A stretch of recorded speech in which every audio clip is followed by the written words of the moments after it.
We're just normal men. What do you mean, normal men? We're just innocent men. It's time for Side Scrollers with me, Stutter and Craig. No, you don't get the 96-ounce Coke Zeros, Blabs.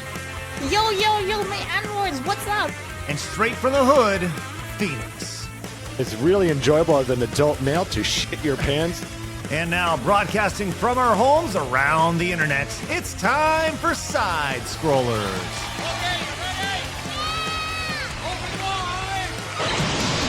Oh, welcome out to Side Scrollers on YouTube.com and Rumble.com, and most importantly, SideScrollersPlus.com. Happy Monday to ya. Did you have a good weekend?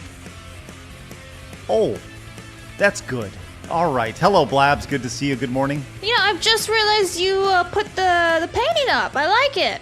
I moved some things around in the background. Yeah, I did. Actually, thank you. I appreciate it. I moved a lot of stuff around back here and got my entire space more organized. And on top of that, people don't, you have no idea. Most people don't know. My fan hasn't worked for like a year. So I replaced my fan directly above I can actually see it spinning in your arcade screen. Yeah, in the arcade. That's right. So now you have ventilation. Little, it's cool in here. Actually, I think I may turn it up a little bit. I turned it down, and it was like nice. I was recording something last night. It's a nice crisp, like 80 degrees in here to keep you nice and cool. I'm sorry, a nice crisp what? 80 degrees because you're a weird lizard and you like the heat. 80 degrees? Yeah, I feel like you probably would chill just like, this is nice. No. It needs to be chilly in here. I got computers and lights and stuff, so What's it's got the to be temp, cold. Craig? It's like 79, Blabs. So. I melted my ass off. Yeah, well, I'll tell you what. It's going to be a fun show today. As yes, the background is set. It's nice and beautiful. I like your dad's paint. It's nice. Yeah, it's a one-on-one right there. And eventually, I'm going to get it framed up. But yes, this is a painting my dad did. And my dad was an illustrator, and I've always wanted to find a way to incorporate it into the set. And here we are. We found it, and I think it looks pretty okay back there. I think so too. You know, we were talking about frames. Was it 2 weeks ago? And I forgot to mention I got a frame for one of my new prints, and it arrived all broken, and I had to get a replacement. And I finally got it all replaced. So it's all happy. How much was your frame? Now. Oh, this was a really, really cheap one. This was just like I just want a simple black frame, like $20, simple. Oh, okay. Yeah. This one wasn't a custom one. Yeah, that's the thing. That's a custom size back there, unfortunately. So it's going to be a pretty penny when we get around to it. So. And so you could try like Michael's or something, but even then, it's like Yeah. So, anyways, but yeah, it's back there. I'm happy with it, and my office feels way more spacious today because I've moved things around. I don't have. Did you get rid of all the big boxes? No, they're on the other side of this computer. Oh, okay. Right. No, they're on the other side. The storage is now on the other side, so there we go. I see. Yes. So, but I do feel considerably more organized and ready to go today. I'm proud of you. Good for you. No, still no spreadsheets though. Yeah, we'll get you there one day.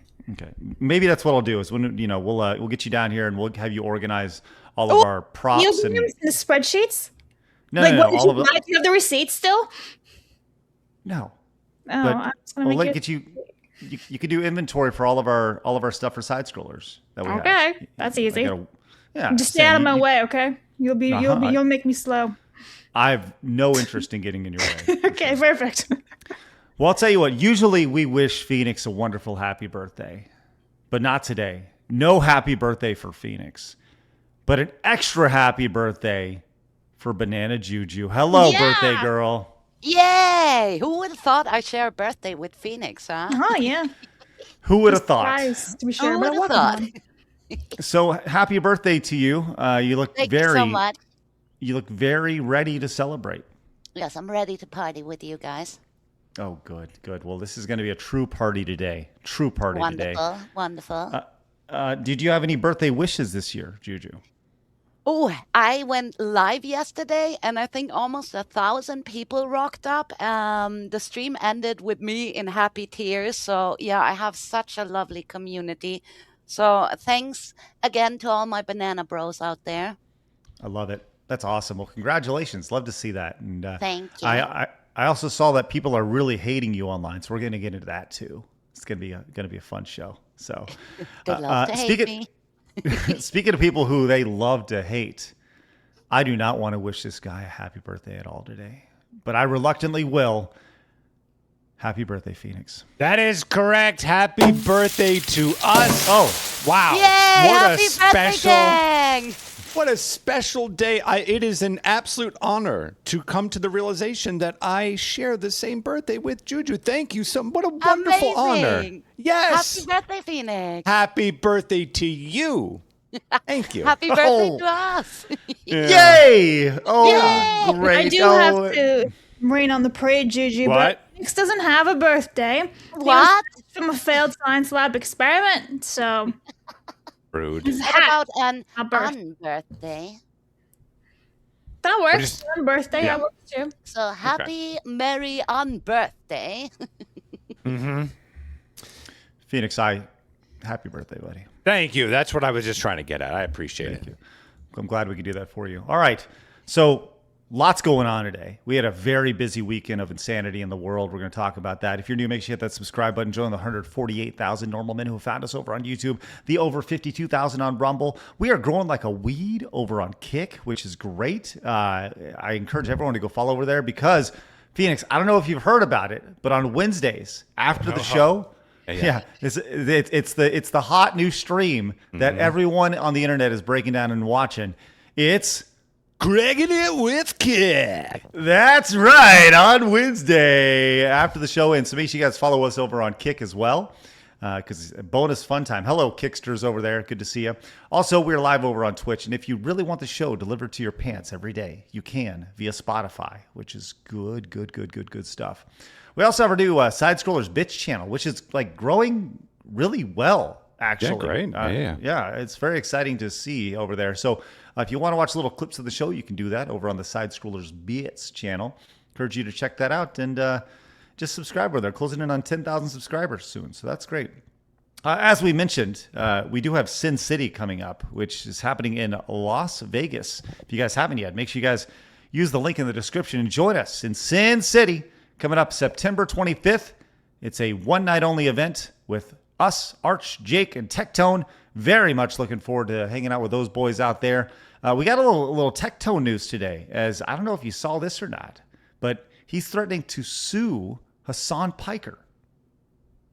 So Awesome. We'll see. Do it. We'll see. Do it. Yeah, but I think it'll be a retaliatory lawsuit based off of an existing Hassan Piker thing. So we'll get to that a little bit later. But before we do, I just think it's really important to stop down and celebrate JuJu's birthday. We saw this the other day. You had a tweet out yesterday about this. What a great, wonderful occasion for you, JuJu. You tweeted this out right there. That was great. Way to be older. Congratulations. Yes, best birthday ever. Also, I noticed on the exact same day of your birthday, people are crashing out about you over on Reddit of all things. Yeah, that's amazing. Some community members of mine sent me actually this because I'm never over on Reddit.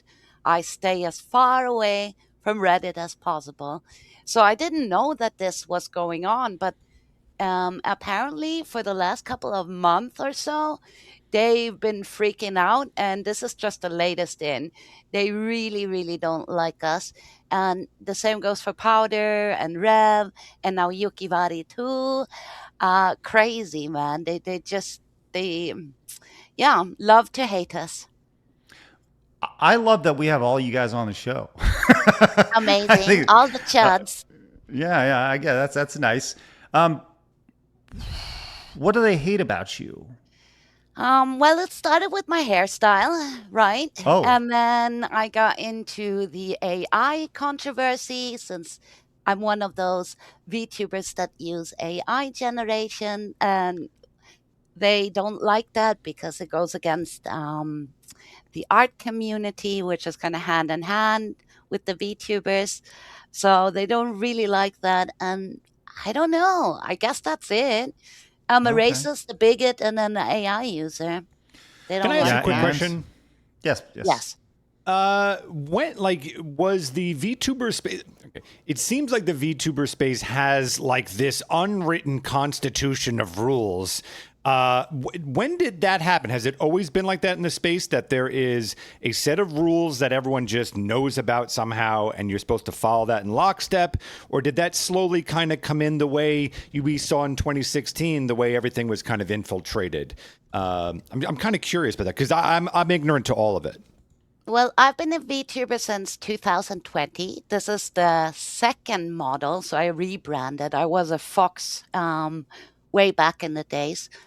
And back then, I mean, this was during COVID, right? Everyone kind of copied what the other ones did. And there's a huge difference between the Western VTubing, in quotation mark, community or society, as I like to call them, and the Japanese or the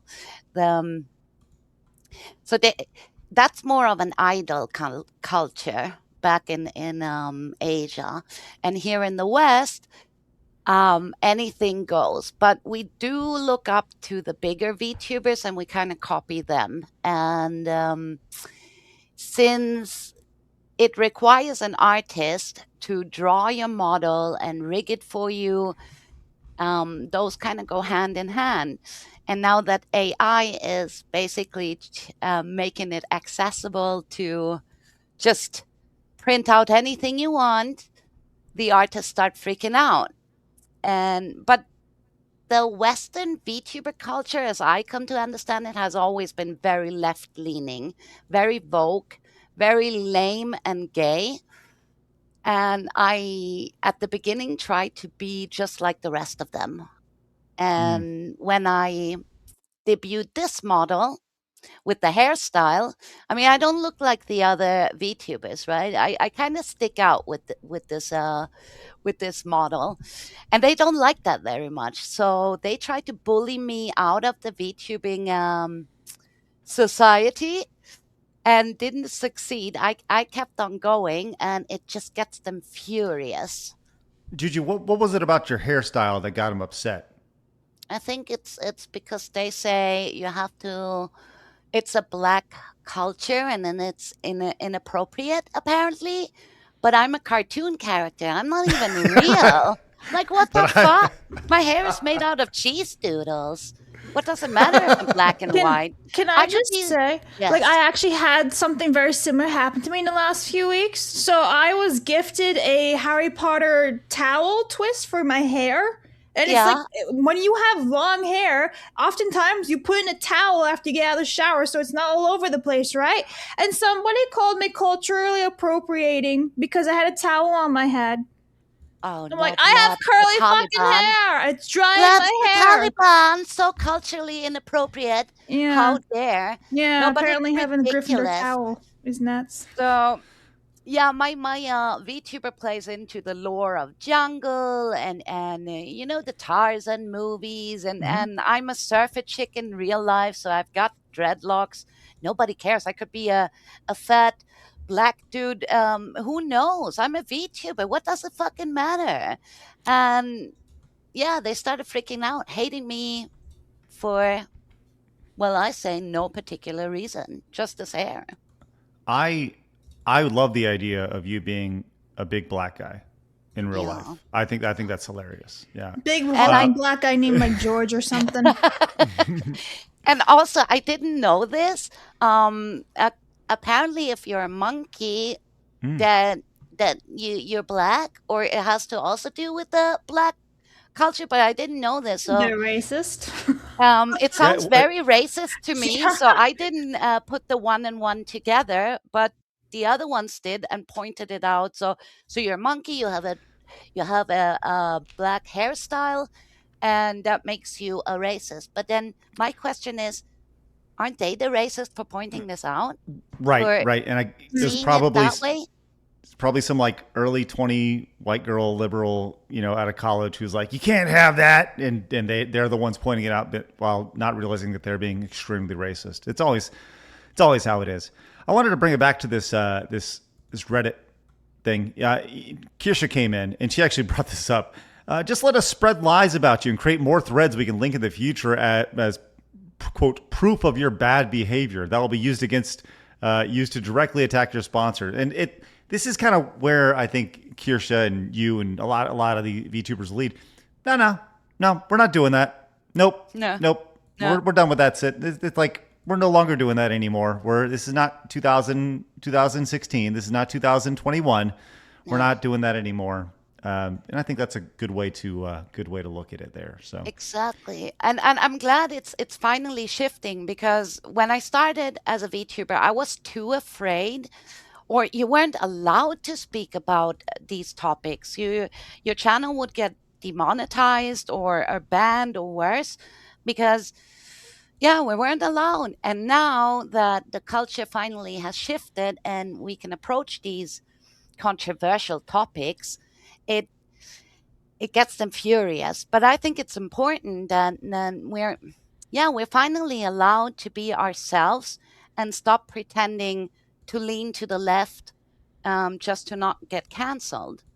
So I admire people like Kirsche, big VTuber that leans more towards the right and is very based and brings up these topics, and it gets them furious. Kirsche is on a lot of people's hit list. I don't use that term like actually, but actually, I guess people are. It's crazy. It's silly. All right. Well, look, we're glad you're with us, JuJu, and happy birthday once again. Ember Paradox has put together a couple wonderful animation frolics today, which hopefully we'll have an opportunity to see here in just a little bit. But right off the bat, look at this. We have Steve, who came in and says, we need a national cheerleaders holiday. Save them. We also have Emerald Ultima for 5, says, rip Hayden Panettiere, the original voice actor of Carrie from Kingdom Hearts 1 and 2. She's in a better place now. And by the way, we're going to talk about that pretty much off the top. I don't know how to say her last name properly, and I don't want to say it over and over again, so I'm just going to say Hayden or Hayden P. Yeah. So, Urondo says, why no Kick stream? I just checked. We're live on Kick. We should. Yeah, I don't know what that's about. We've been live the entire time on Kick. Godzilla Grisha says, we're going to talk about what happened to Slate 2000. Is that the Reddit guy? The Reddit mod? I got to learn more about it before we do. Epsilon Sama says, about D23, the voice actress of Carrie passed away. She also played Claire in the famous TV show Heroes. She passed due to complications of alcoholism. She started as a child actress and, rest in peace.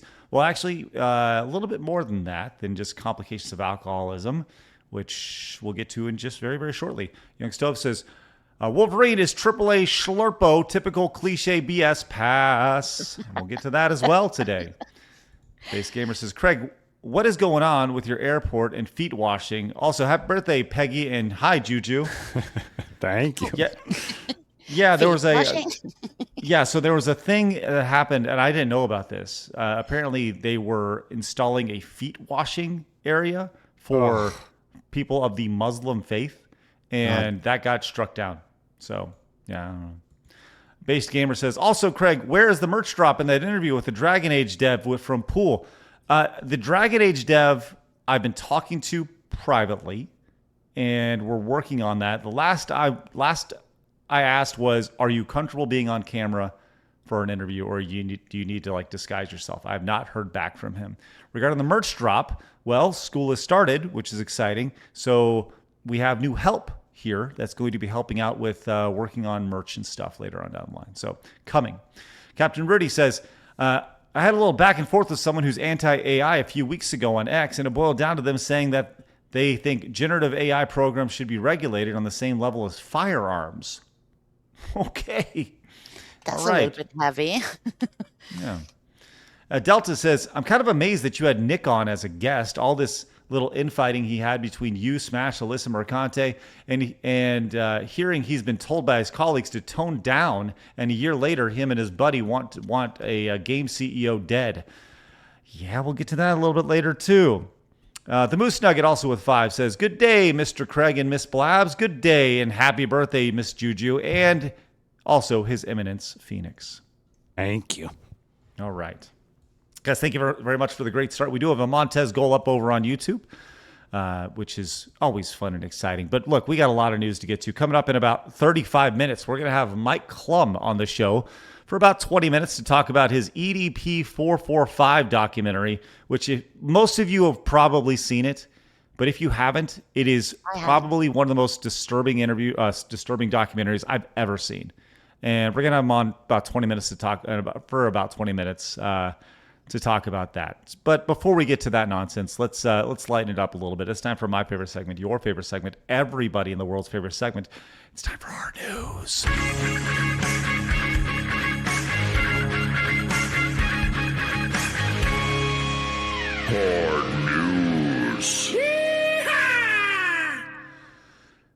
Now, Phoenix, we have an AI conversation on the show regularly, and Friday gifted us the AI Legend of Trump animation. Yeah. Well, a new one dropped. This one for the Legend of Trump, Melania's Mask.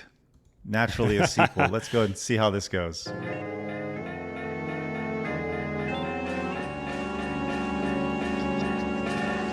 You know, when Gerudo Valley sends its people, they're not sending their best. I would totally play this. I I don't know. like him at all. These are not good guys. They're rough guys. They are very nasty. We love our Very great fairy, nasty. don't we, Link? She loves Trump. She told me, Trump, I love you so much. And By the way, No, a Trump supporter. notice the trademark. TM, absolutely. she loves Trump. She told me, Trump, I love you so much, and I'm a fairy. And I said, okay. Ganondorf died like a dog. He was the founder and So leader gay. of the most ruthless terrorist organization anywhere, ever. Skull Kid is a great guy. He's just a kid, but he's really tremendous. He has magical abilities. He's fantastic. No, it's a beautiful property. I just think it would be more beautiful with 500 Trump Triforce condos, that's all. The Strait of Hyrule is wide open. We've made a deal with the Deku Kingdom that we're quite happy with. But if they poison the waters, we will kill every last Deku, and they know that. My father gave me a small loan of 1 million rupees, which I had to pay back in addition to magic beans. Isn't AI wonderful because we get shit like this?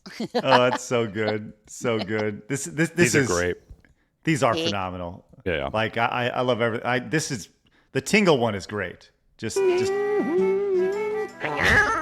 I don't like him at all. These are No one likes him. I don't like him at all. This is And this the is so. fairy. This is the most Trumpian thing there is. She told me, Trump, I love you so much, and I'm a fairy. And I said, okay, Ganon. Okay.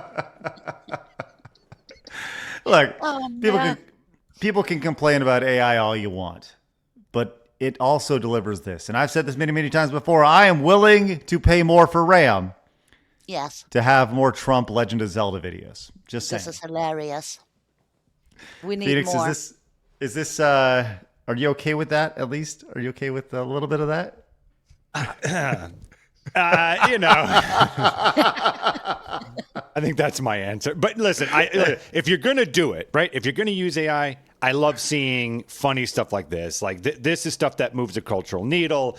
It's funny. It puts a smile on you. And it also, in some cases, you know, it's like the modern day cartoons, political cartoons and stuff like that. So, yeah, if it could stay here, I'd be pretty happy if it could stay there. I think AI is great for the memes. Like phenomenal. Yes, for it's the memes. perfect Yes. for that. Yeah. This is how All it right, let's- started, right? Yeah, and Will with the spaghetti Spaghetti will. Yep, I 100% it was always agree. meant for memes. Yep, and I think that's the best use of AI right now. Right now. Now we'll see. Yeah, yes, it can cure cancer and all sorts of things and do the work of millions of doctors and all that stuff. But hey, let's see Trump and Legend of Zelda. Come on now. Super Lane says, happy birthday, JuJu. Your birthday stream was a blast. I hope you and hubby got plenty of rest last night. Y'all seem exhausted towards the end. Yeah, we were up till almost 2 o'clock. So yeah, a little bit tired today, but yeah, Thanks good day. It was worth it. Thanks for hanging with us a little bit today. Appreciate that on your birthday. Alexander says, tell Mike to do a documentary on DSP snort. Okay, I'll ask him about that. Fresh meat says, longtime listener, first time caller, Craig, when does the child slave labor, kids doing work on the show start? JK, love you, and wish me a early birthday since I'll be scuba diving in Komodo. Thank you. Well, that's great. I have not enlisted my children yet for anything on the show, but I'm sure it's coming soon. Yes. Modest Rat says, hey, bada bing, buenos dias, mi amichis. So Blabs was appropriating ragheads. Huh, I'm not surprised. Bigot's gonna bigot. Happy birthday, JuJu in Phoenix. Arrivederci, mi amigos. Ravioli cannoli. Thank you, Modest Rat. And Zodak says, happy birthday, Phoenix, and to the best monkey on the planet, Banana JuJu too. God, you guys, this community is so wonderful to me and to JuJu. I really thank you guys so much. Wonderful. Thank you. All right, speaking of wonderful, I saw a stat many, many years ago that it was something to the effect of like 80% of kids at the time could not beat Super Mario Brothers World 1-1. The original Super Mario Brothers first level. It was like 80%. Yes, they would get frustrated. They would quit. I don't know if that's necessarily accurate because I've seen my kids play it. Right? It's hard if you're horrible at video games and stuff. But hey, I have a really uplifting video. JuJu, have you beat Super Mario Brothers World 1-1? Yeah, with the help of my older brothers. Oh no, JuJu. JuJu's a horrible video game player. Such a dude. I'll tell you, this was exciting to see. And this, I'd like to go to the ex-account Megaran. Megaran is a musical creator. And he had his son playing Super Mario Brothers. Just totally disregard the PlayStation 5 controller here. But let's just go let it play. Jump! Oh, I think he did it. Okay, go. Go, go, go. Go, go, go. Up the stairs. Go, go, go, go, go, go. Go, jump, jump. Yeah! Oh, no. You did it! You did it! Yeah! That is being a parent. That is paying it forward. That is awesome. I love everything about that. There is something special. Something special about that. And I loved seeing that on my timeline this weekend. Makes me happy. And I'll tell you this, there is hope. There is hope when you see, and I think that's a lot of creators in the retro space. My thought process was always, I'm going to start my kids at the beginning. And for the beginning for me was primarily, not in television, but NES, start them then and then work them up to modern day. And they actually very much prefer the classic games over modern games, which is very, very cool. But starting them on Mario, I think, is a great point. So yeah, if there was a game, JuJu, that you were to start a kiddo on their video game journey, what game would you start them on? Good question. Donkey Kong Country. Oh, okay. Oh, yes. Phoenix. It's my favorite. Yeah. Oh, it's such a great game. So colorful, good. The music, and then it's teamwork, right? So you can play it too, and just tag if it gets too difficult. So that would be a great game to start with your kids. That's actually that's a great point. That you can help out. You can tag. You have the tag system, right? which is perfect. Yeah. Mm-hmm. And I love the music. Oh, can't Buzz, be. what about you? What would you start a kid at? Okay, so I'm not like you guys. I didn't grow up on all those games. I grew up playing like Lego Star Wars and the EA Harry Potter games and Zoo Tycoon. So I don't know. Maybe I'd introduce them to Lego Star Wars or one of the first EA games of Harry Potter. That's cool. Yeah. Yeah, the Lego games are great for kids. I mean, that's perfect. You have unlimited lives. You can participate with them. You can have a great conversation while you're doing it. I don't know. Those are pretty good. Just not the new Star Wars one. That one was crap. I played the Lego Star Wars Jurassic with my nephew when he was here in the summer. And we had Lego Jurassic, right? Yeah, Lego Jurassic. Yeah. That was cool. No, it's a good game, that one. Actually, it's one of the best ones. It's pretty innovative because I remember playing on the Wii U, and there were certain things that you couldn't actually use the Wii U pad. You had to look at your TV for, or vice versa. So that was pretty interesting. Cool. But yeah. Well, question for you, chat. What game would you start your kid on? In their video Dark games? Souls.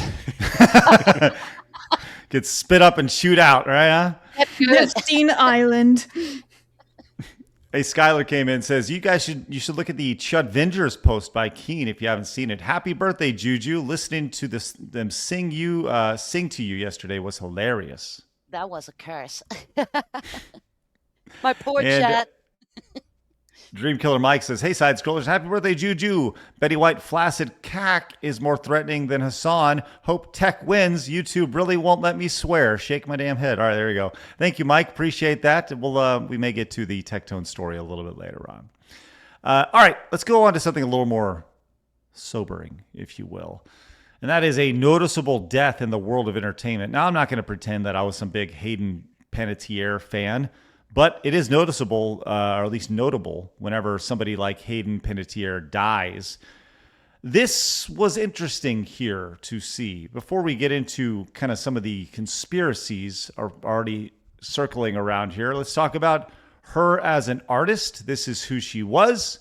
A lot of people were first exposed to her in the movie Remember the Titans, but she had a really big, at least that's how I was initially exposed to her. But she was at a very big career. She did Nashville, which is a big TV show. For gamers, she was in Until Dawn, which was I love that game. And Kingdom Hearts as well. Yeah. She had a very, this is a huge career, very big career here. And she definitely made a mark. Now, she apparently died. Well, Blabs, for you were really upset because she was in some ice skating movie or something? Yeah, she was in Disney Ice Princess. And the thing is, both these girls are dead now. They died basically a year apart. I think her name was Michelle Trachtenberg. She died last year, and now Hayden died this weekend. So if they did a sequel, it would just be the ice rink for 2 hours. It would just be an empty rink. Yeah. No, it's a very, very sweet, cute movie. And the thing was, for me, I was a figure skater, so this movie was one of my favorites when I was a kid. I really loved it. It had great music in it, in my opinion. So it was sad to see that, not another one, Yeah. And so, Phoenix, just dick over there. I do love the idea of a 2-hour movie of an ice rink that is empty, and then they just have the spotlight fall around where they would have been. Too early, Phoenix. Too early. Zamboni just slowly goes across. Yeah, well, funny enough, Michelle's character ends up dating the guy who drives the Zamboni on the ice rink. So it's the boyfriend who would just be driving the Zamboni on an empty rink. Yeah. Oh, well, thanks for clarity on that, Blast. Yeah. Mally chimed in after such a beautiful weekend for Kingdom Hearts fans. This is heartbreaking. Yeah, they announced the new Kingdom Hearts series at D23. But apparently she died of an overdose. That is the word coming out this morning. Unresponsive as, quote, advanced life support was administered before death. Died in Greenville, South Carolina. Now, there's a lot here. And this was interesting to see before I get to the conspiracy. She was in this Neutrogena ad in 2010, and I didn't know this was true. Apparently, she got fired after speaking up against depression, speaking out about depression. And Neutrogena was like, we can't have that. So they fired her. And I did a little, I just did a little grok search. That's crazy, because she was part of Neutrogena for a million years. Yeah, so she said, according to her own accounts in her May 2024 memoir, she stated that Neutrogena moved to end her roughly decade-long endorsement deal after she publicly discussed her postpartum depression on Live with Kelly and Michael in 2015. That is, she said the brand invoked a morality clause. That is insane to me. Dude. That she got fired for that. But yeah, you're right, Blab. She was with them for a decade here. Just think about how many commercials you saw her for Neutrogena, like this one, 1 million times. You've seen these all over the place. What, 2010, 2011? That's crazy. Worldwide. Over in Sweden, all the time on television. Okay, but here is another level of this, which is where we get into the conspiracy side of this.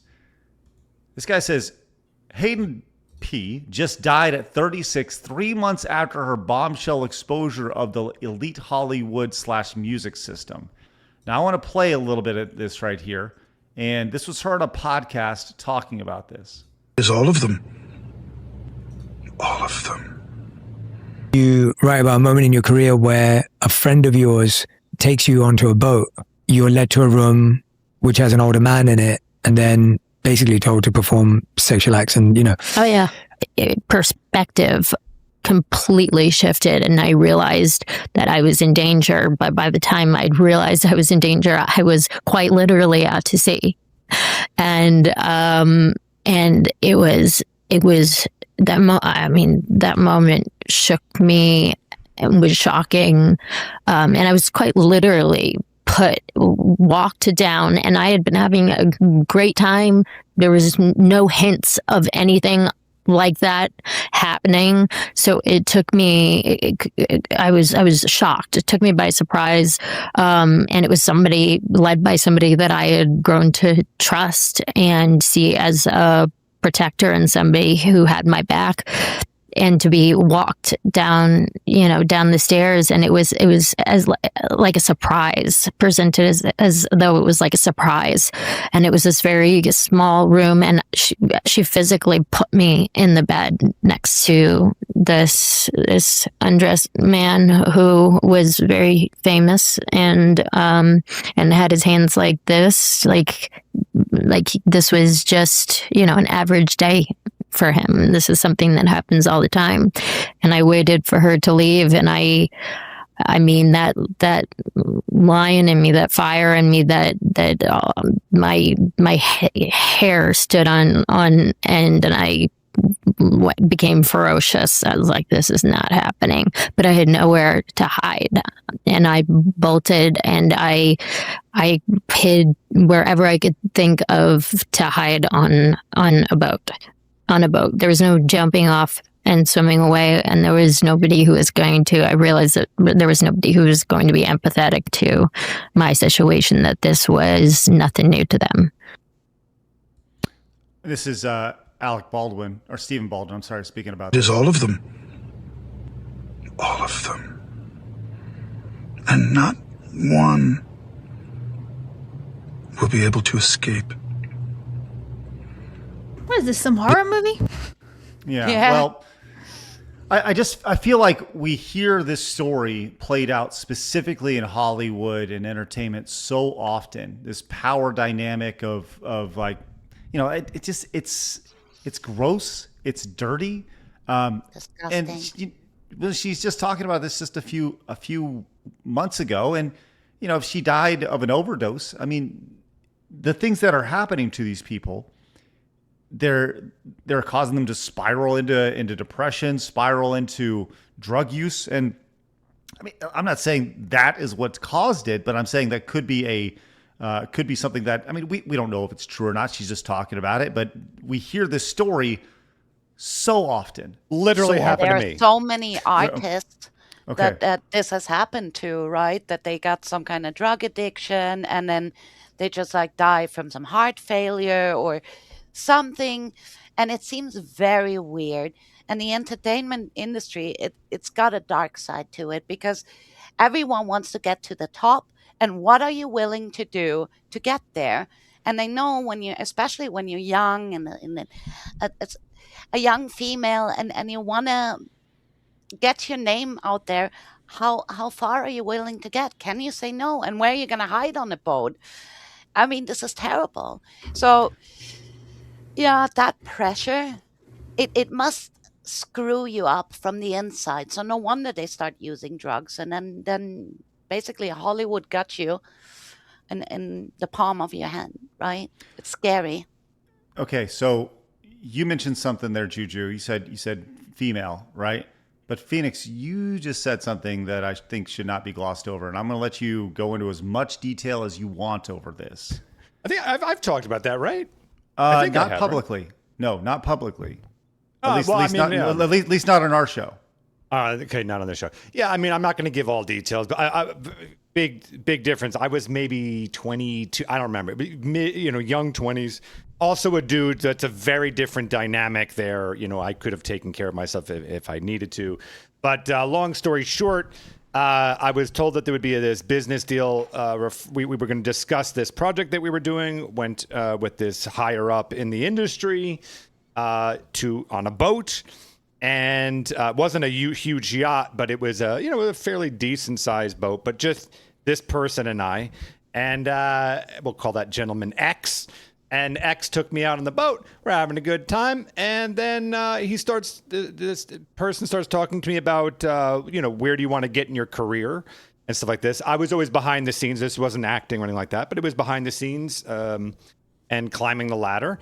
And then essentially took the old pants off and made the gesture.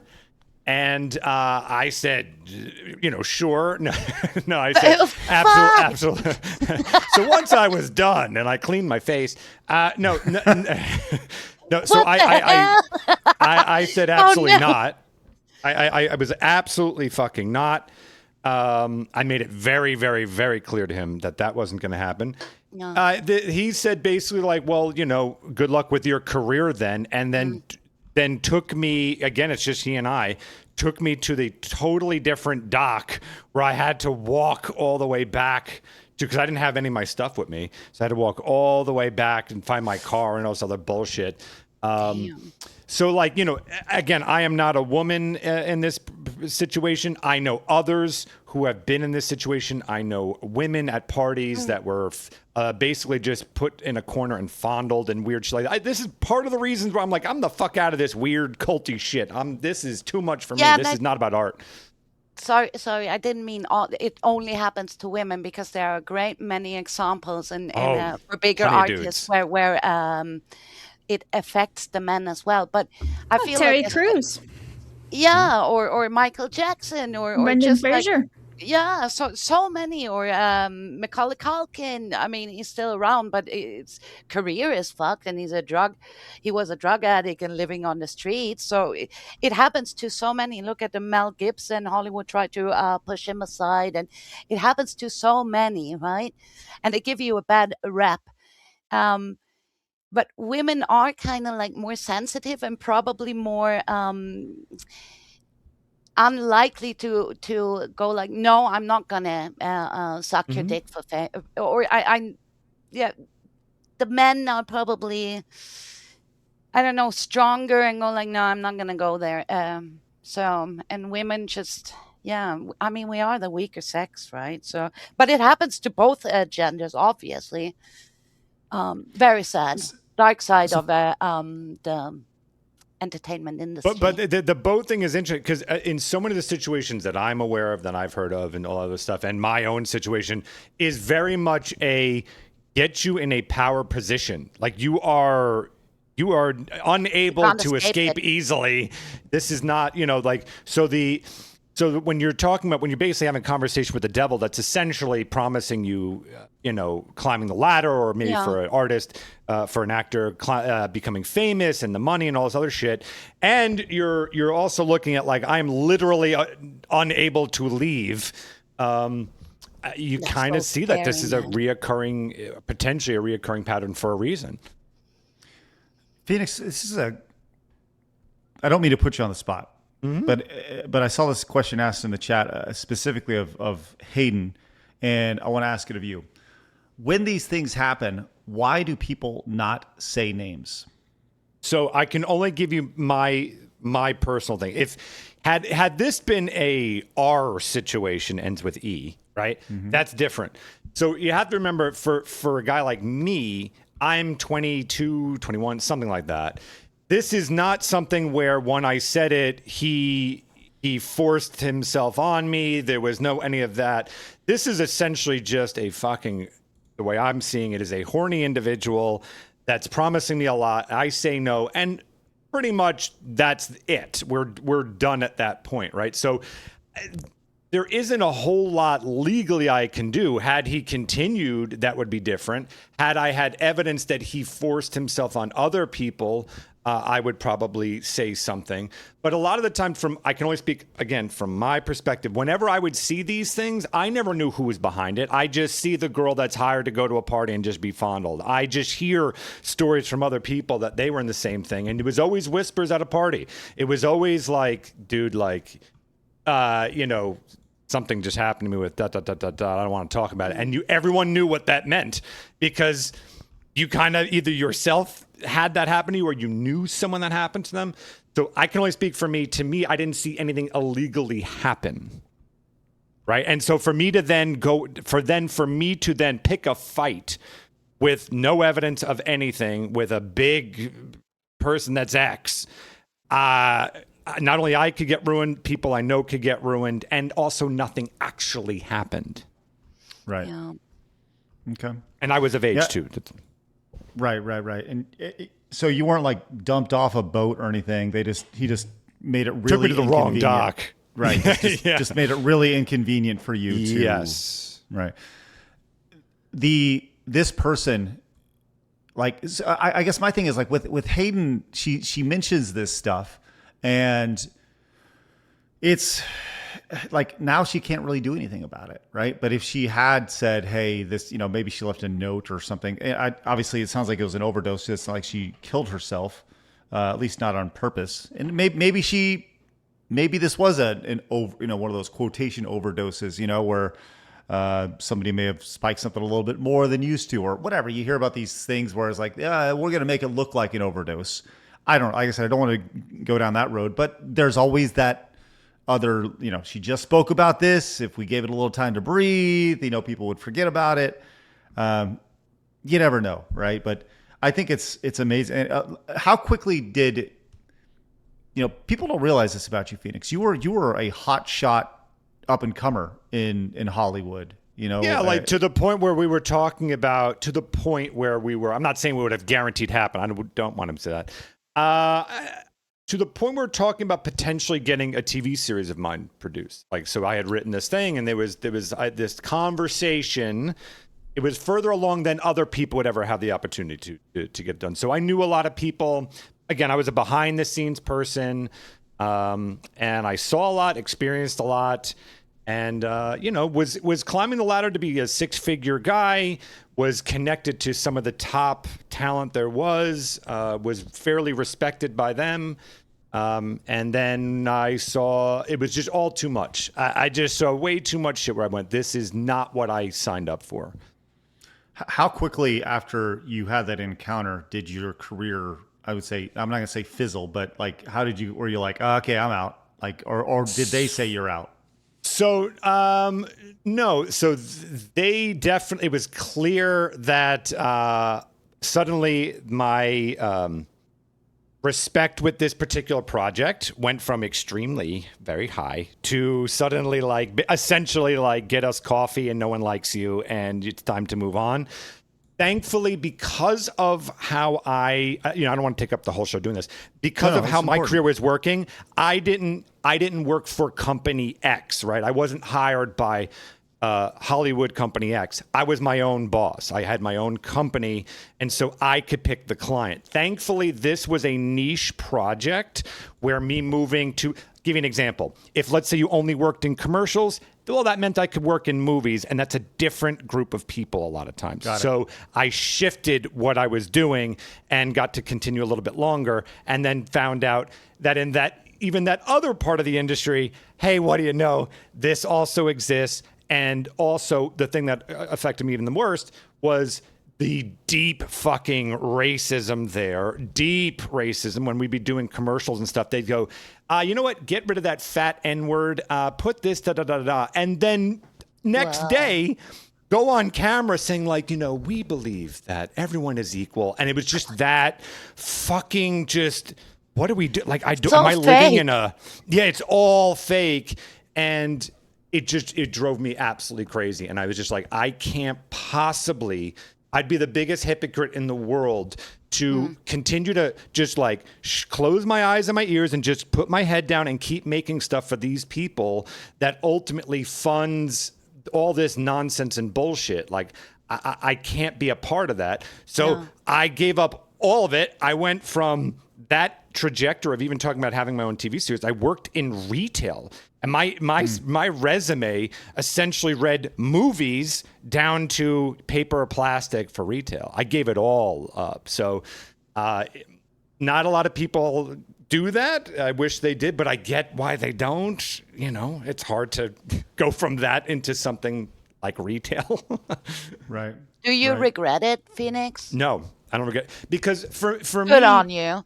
Yeah, for me, at the end of the day, I don't look at material or anything like that. Yes, it sucks that my only dream in life that was all I ever wanted to do. And hey, my God, I got to do it at such a young age and had some decent level of success from that.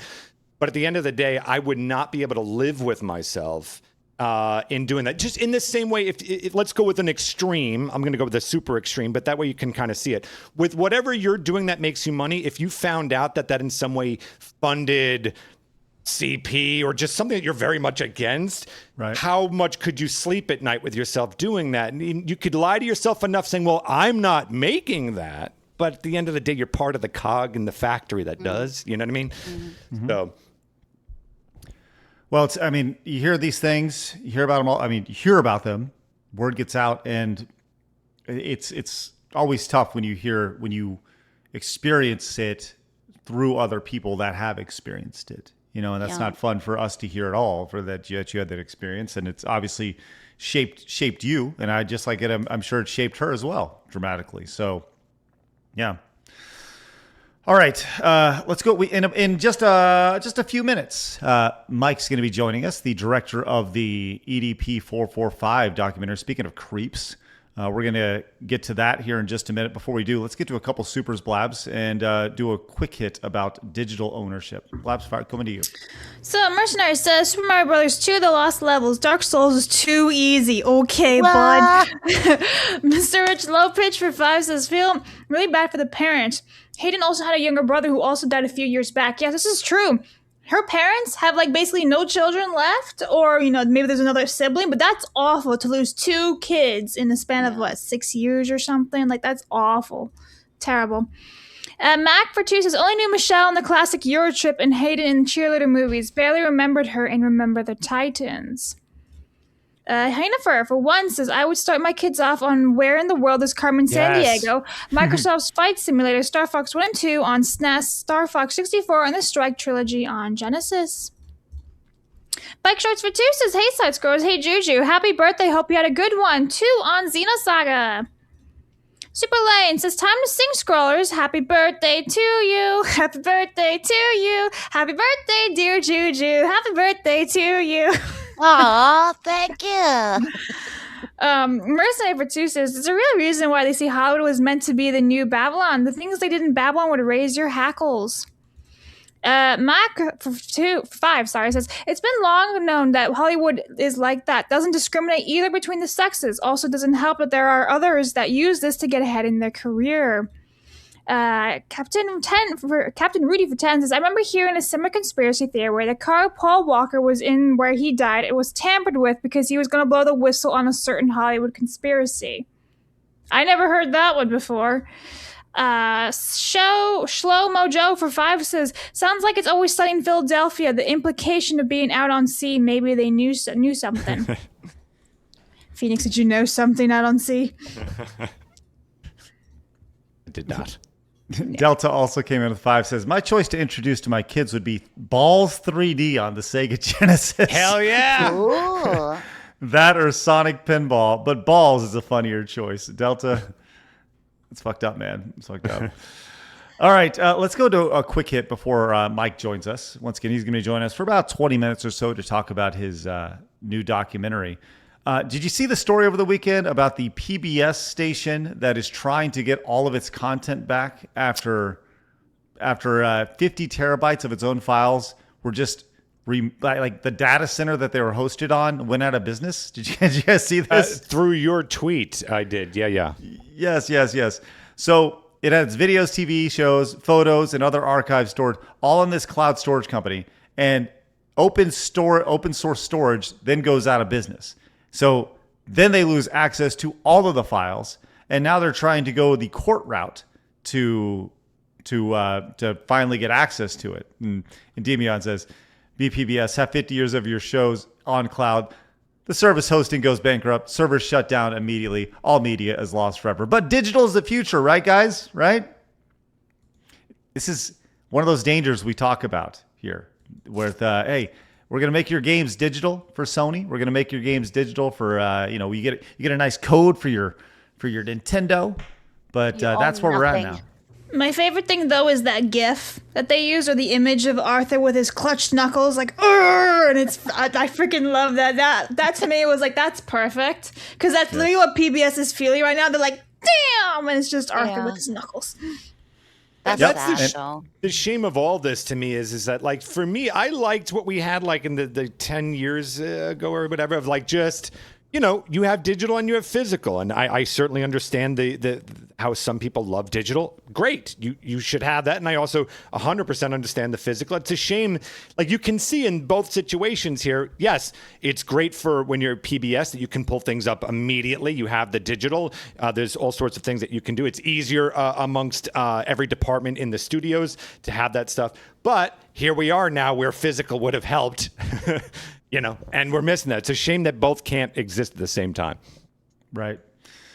Well, just remember that when you are downloading those new PlayStation 6 games, that the servers went down. There we are. You own nothing. That's right. You will be happy. Getting one step closer right there. All right. Joining us now via the miracle of the internet, the director, the creator, the guy behind the ED445 documentary. Everyone, welcome to the show, Mike Clum. Hello, Mike. Hello. How are you? Good to see you, buddy. How you doing, Mike? Welcome to our little corner of the chaos internet here. Before we talk, I think it's important we should probably play the trailer just to get everybody caught up on this, because what you've created is terrifying. Here it is. And again, I have it right here. I know the answer, but I just need you to tell me the answer. How old is she? 13. 13, okay. And before we get into the messages, there was sexual content involved, yes or no? Right. And you said correct. Okay, all right. Again, so what brings you out here today? Well, I was actually coming out here to pick up a cupcake. This is the story of ED445. Like, he went to that place to have sex with a 13-year-old. Definitely viewer discretion is advised. Dude's a perverted dude. EDP soliciting sex from who he thinks is an underage kid. He sent me videos of him masturbating. I would say EDP is completely innocent. So what advice would I give to EDP445? You need to stop doing this documentary. Fucking a bitch's innocence away,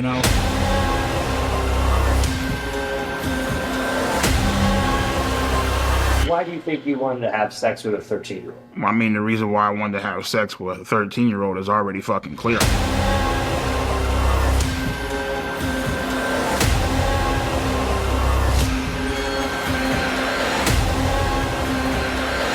He was talking to 13 and 12-year-olds. Fuck all that.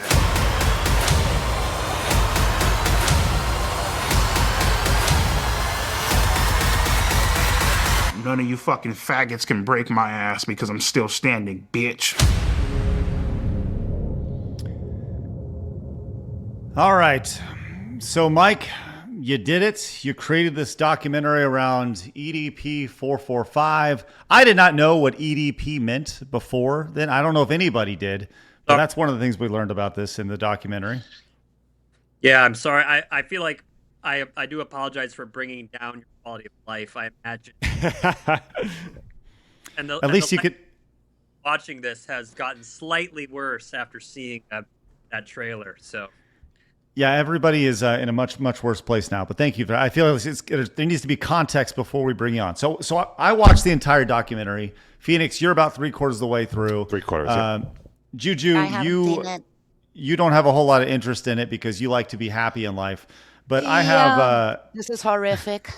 I'm too sensitive. Sorry. Well, millions of people have downloaded or at least watched it through X and through YouTube, and I got this page of notes here that I just kind of wanted to go down on. Let's do this. All right, so I wanted having me on because we did connect on. Looking back comparatively, we all thought the Dark Sad Life of Boogie 298 date was some type of, really melancholy film. And so looking back, when we connected 3 years ago, 2.5 years ago, and I just had uploaded a baby something for you guys. Oh, hey, Mike, I think you're, do you have a mic? You're kind of cutting out on your mic. I'm going to Maybe try turning off his echo cancellation for a second. Sure. That'll work. Okay. But a little bit. Let's pop them up a little more. But you were as we get that squared away, I'll pop in the next question. So we originally met back on the Boogie doc, and that was a couple of years ago now, and that was wildly successful. This one we got a little feedback now from whatever you just putting echo back on. Okay. Yeah, try that back on. There we go. That's better.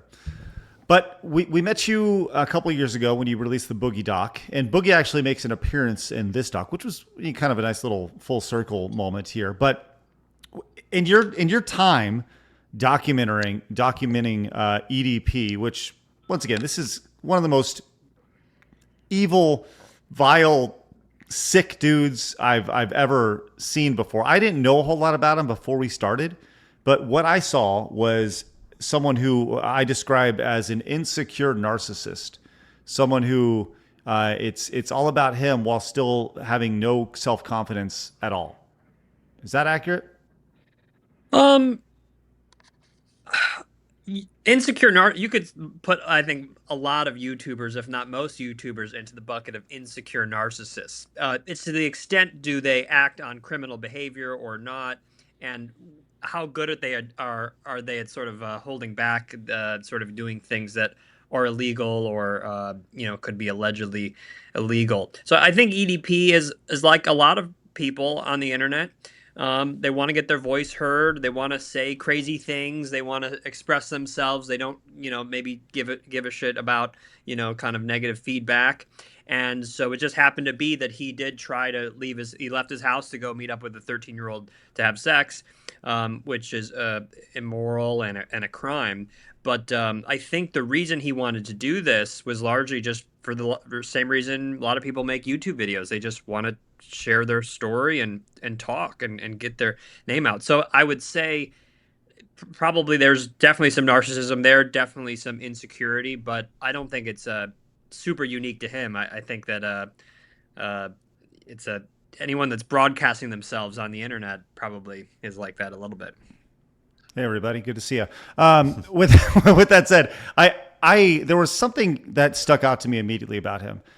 Early, he talked about being denied by girls early on in his life, and I think that's an underlying theme that goes with that insecurity that he has. Like that really resonated with him so much so that it shaped him after being denied, and almost like the power imbalance there between, like he almost feels like he has to have this power over these young girls because he wants to almost get back at that time in his life, if you will. That's kind of something that I picked up on, or maybe I missed that. I don't know. What were your thoughts? Yeah, maybe. I think, don't we all have a story that we were rejected, particularly in grade school or high school, and so it's how you cope with that, and whether you sort of blame a whole gender for the rest of your life, or whether you take accountability and just say, hey, this is how life goes, and you're not going to get every love interest that you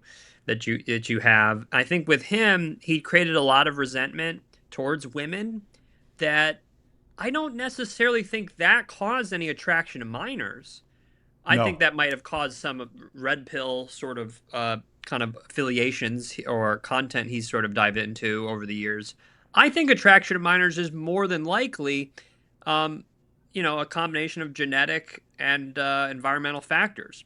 If you're interested in minors, because you got rejected, if everyone that got rejected in grade school and middle school developed an attraction to minors as a result, everyone would be attracted to minors, right? Well, didn't he say, correct me for a moment, didn't he talk about how that he couldn't even talk to people, that there wasn't even women his own age that was interested in him? Am I correct on that? Well, that's all opinion, right? I'm not trying to give this guy Obviously, in the excuses, by the way. I'm just trying to get to the character of this guy. At his peak, put yourself in this perspective. Here the guy is his peak. 5 million subscribers on YouTube, 600,000 followers on Instagram. And this was in 2021. So this is equivalent modern day of probably 1.5 million or 1 million. This is a famous person. So even if a tiny percent of the population, you have to imagine, even if he scrolls through his likes on a picture, there's going to be a woman that's within acceptable age range. This is someone that I think there were women that were very attracted to his personality. He's definitely a very unique looking guy for the average sort of beauty standards for men. But I think that is it a question of, were any women attracted to him? I think there were. It's just to the extent that he had the social skills and sort of the social stamina to kind of deal with a grown woman that, wanted to, interact with him in a certain sense. And, he basically, what happened, he was following all these younger people on Instagram and commenting things like sexy and cute on people that were clearly, I'd say teenagers and sort of in an age that's just not appropriate, especially at your main account with your 600,000 followers. And so that's when Cold Raven who's another creator, saw all this activity and started to begin the process to kind of take this guy down. Well, he got taken. Well, the attempts to take him down were multiple, and they've all more or less failed as far as him landing in any sort of real jail, despite, as you point out in the documentary, he admits to 16 crimes over the course of the documentary. But through various YouTuber investigations, they have more or less fumbled the bag when it comes to those things. Phoenix, you had a question for Mike in regards to that. Yeah, I didn't see I got 3/4 of the way through, so I don't know if this is addressed at the end. But I guess, one of the things that I was curious about, did you walk away with that in some ways that when you have a YouTube groups like this that are trying to do these little sting operations and stuff like that, did you walk away that they had that they were in this for the right reasons, or were they themselves in a way predatoring for success and clicks and things like that? That almost everyone here is guilty to an extent. Again, not of the same crime. I'm being very clear, but that there was no good guys here, just a lot of villains. Yeah, I would say that that's a common sentiment after watching the film, that nobody looks good, and perhaps you could argue, including me. Why did I make this? Should I be platforming, quote unquote, this person? And so I didn't try to make anybody look good. And I didn't even, I was okay with myself being brought down a bit. I think in the case of the predator catchers, they're content creators ultimately. I don't think anyone's denying that they make money the same way that they would if they were doing pranks or any other type of content. I think that to the extent that if any of them are sort of really trying to moralize what they do, I think that could be critiqued. But I think when you look at a lot of them, they're kind of honest most of the time. They do it to make money. So there is a critique of predator catchers. But yeah, none of them did it correctly. Alex Rosen did not, execute the first one in 2021 in a way that could be used, necessarily for to get a prosecution. And then even worse, in 2023, Gideon and Skeeter Jean did a catch that was not usable, really. And that, in fact, one wasn't even a catch. It was just sort of a lot of messy details, and then they just showed up to sort of confront him.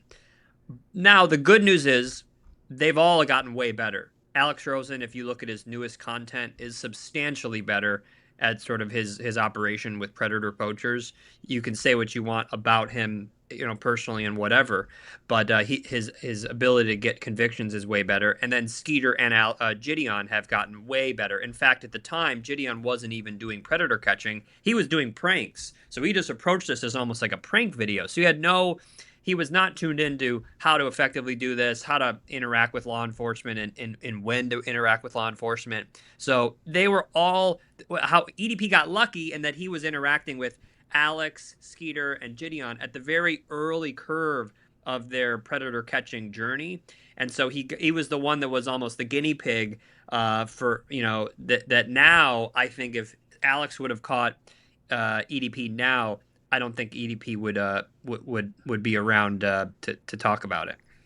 He didn't do it properly, and yeah, I think that's hopefully that'll be the case. But one thing, when I just go into the mind of this guy, right? We're talking about a guy severely addicted to porn, who sends shit pics to people on a whim, like you included. He just would send pictures of his poop to you for whatever. Like, did you prompt him that? Were you like, hey, send me some poop pics, or did he just randomly send them to you because he felt like he had a relationship with you?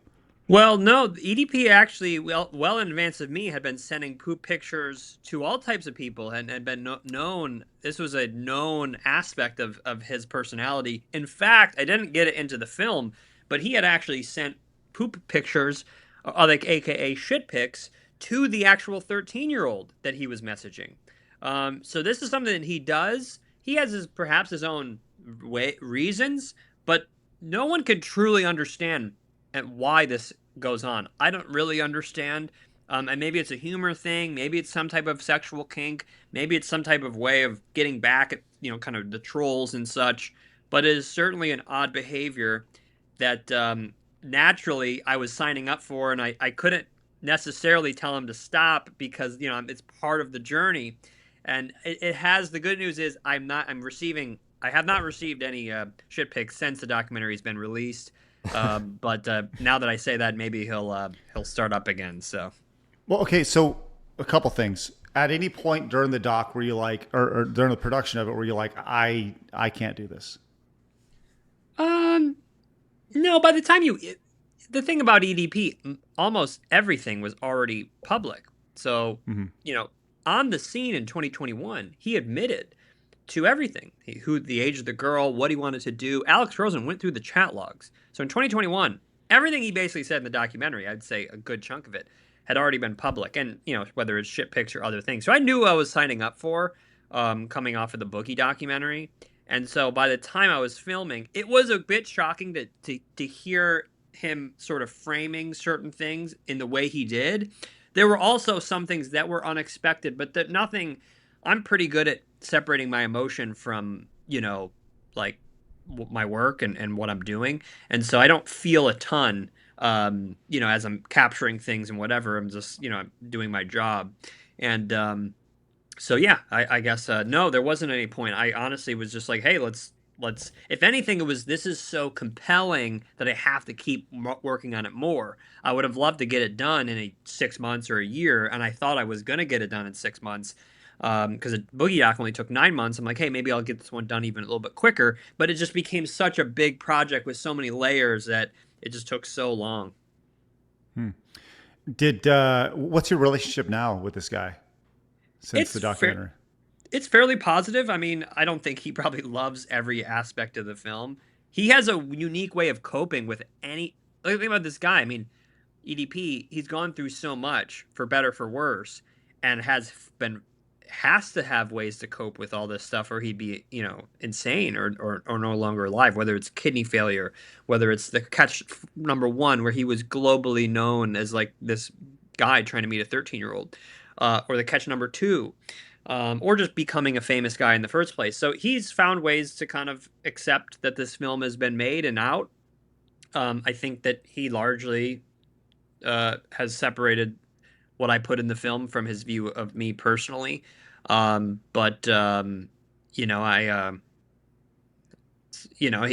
is what it is. I told him everything was going to be in it. I told him the name.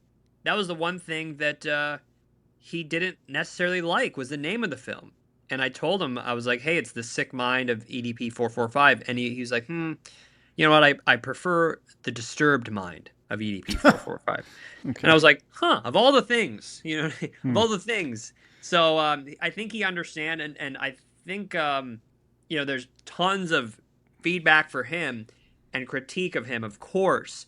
But the one thing you can't say is that he didn't honestly address the things that were asked, and that he took this project on head on for what it is. And you can question whether that's a good thing or bad thing, or what that will lead to.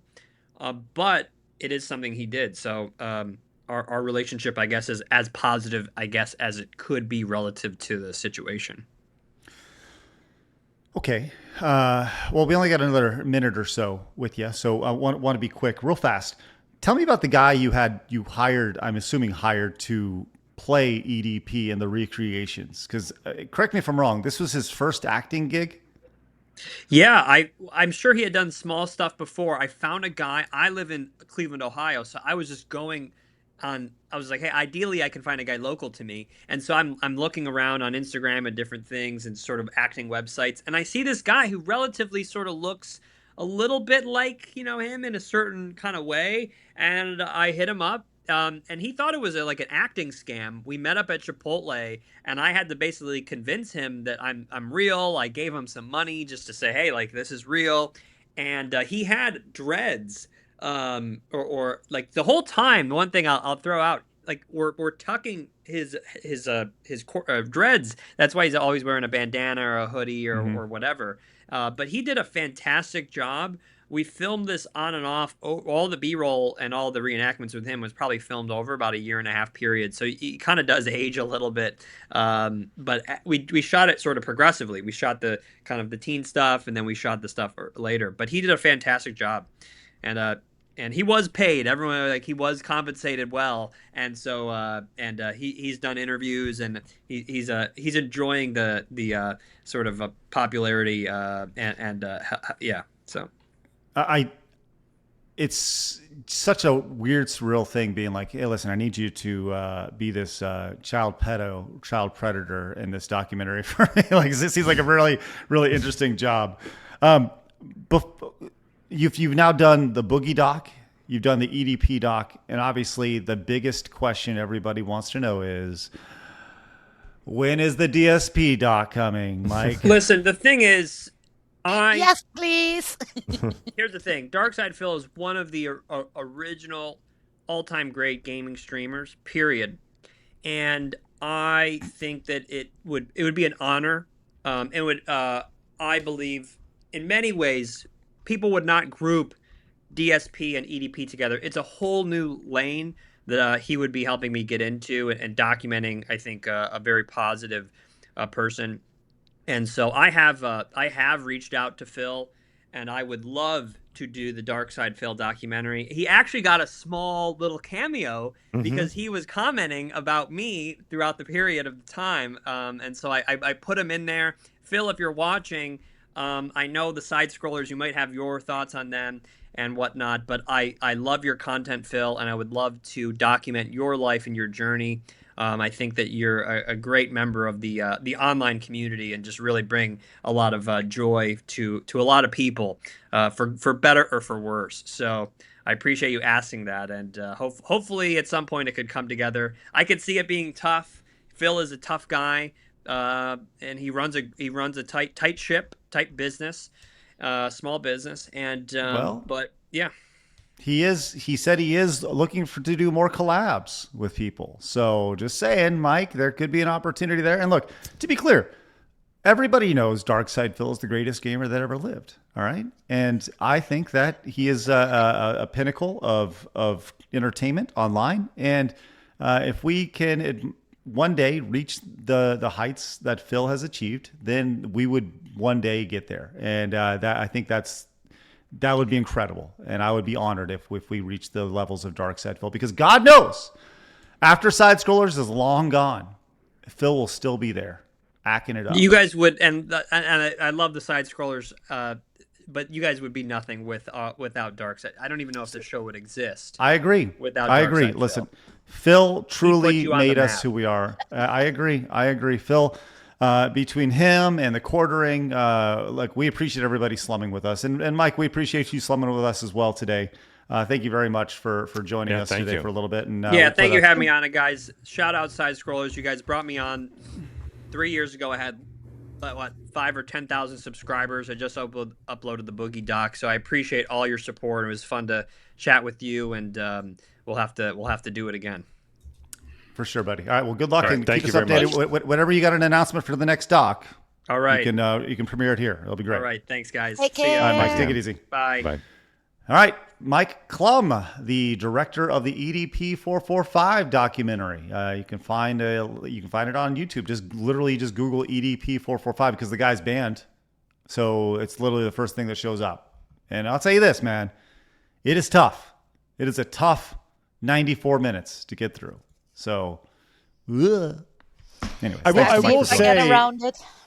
It is beautifully, for such a horrible subject matter, it is big props to Mike. Beautifully done. It's shot beautifully. The pace and the editing, all that other stuff. It's a really well made piece of documentary, if you will.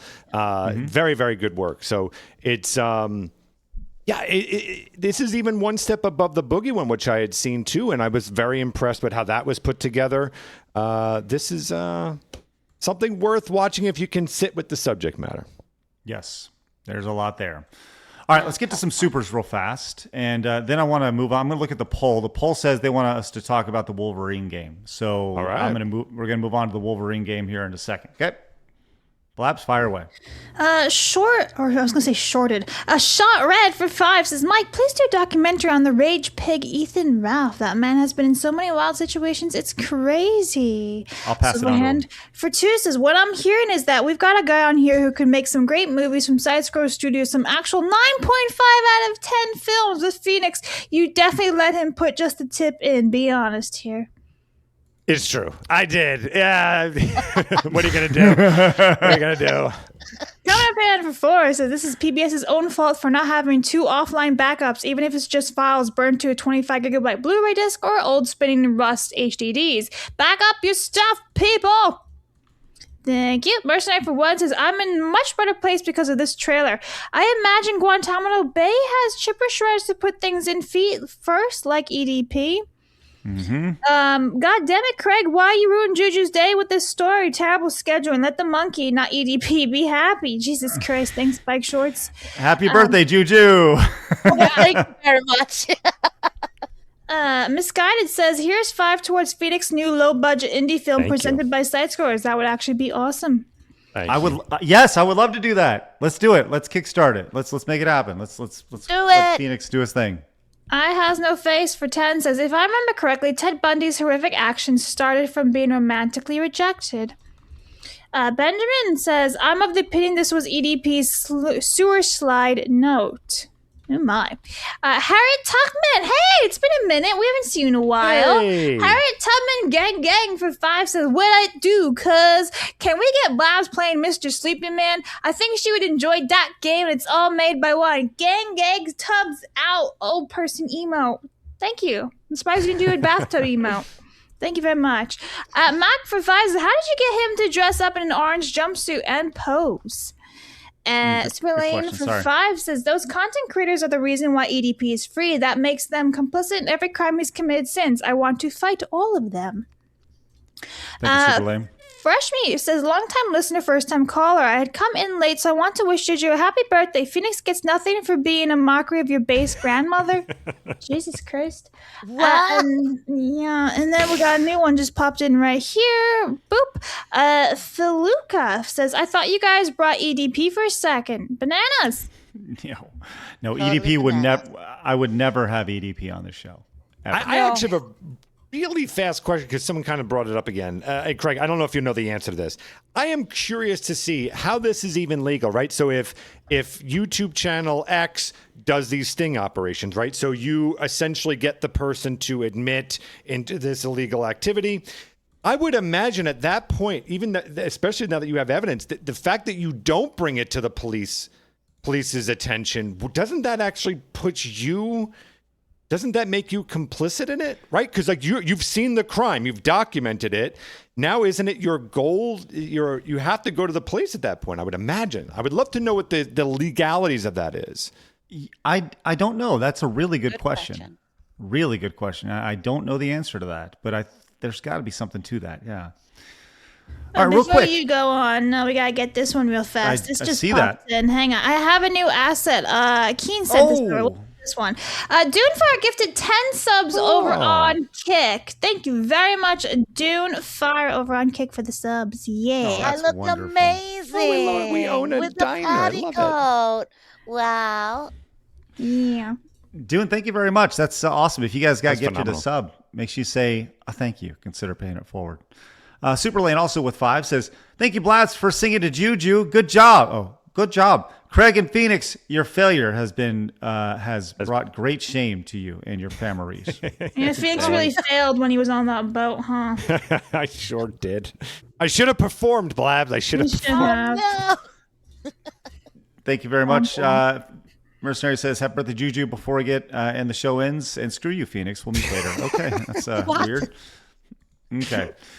All right, let's go talk about this Wolverine game everyone's really excited about and hubbub about, and then we're going to get into some psychos in the video game journalist space. Okay, this new Wolverine game has been on the horizon for a little bit. It is tentatively scheduled as a PlayStation 5 exclusive for release of September 15th, 2026. That is the tentative day it's supposed to launch at the fall 2026 window. We are starting to see footage of it creep out. There's been official promo footage, and they're starting to get some media in front of it, and people are not super ecstatic about it. Here is the viral video that's been going around over the last weekend.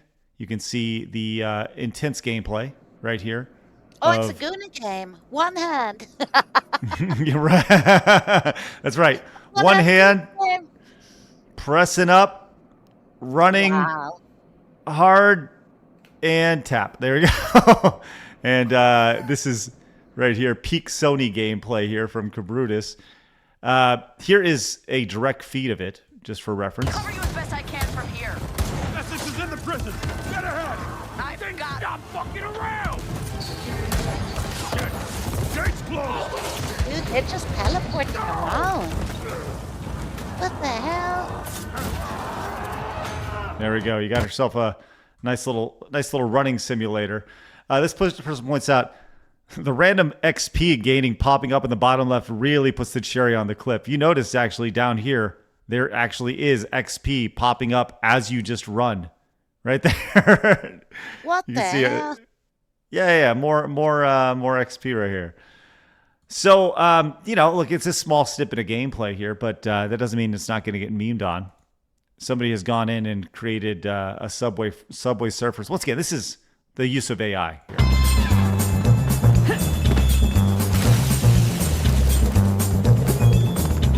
Yeah. So much better. Right. So you can see what's going on. It's become a meme here.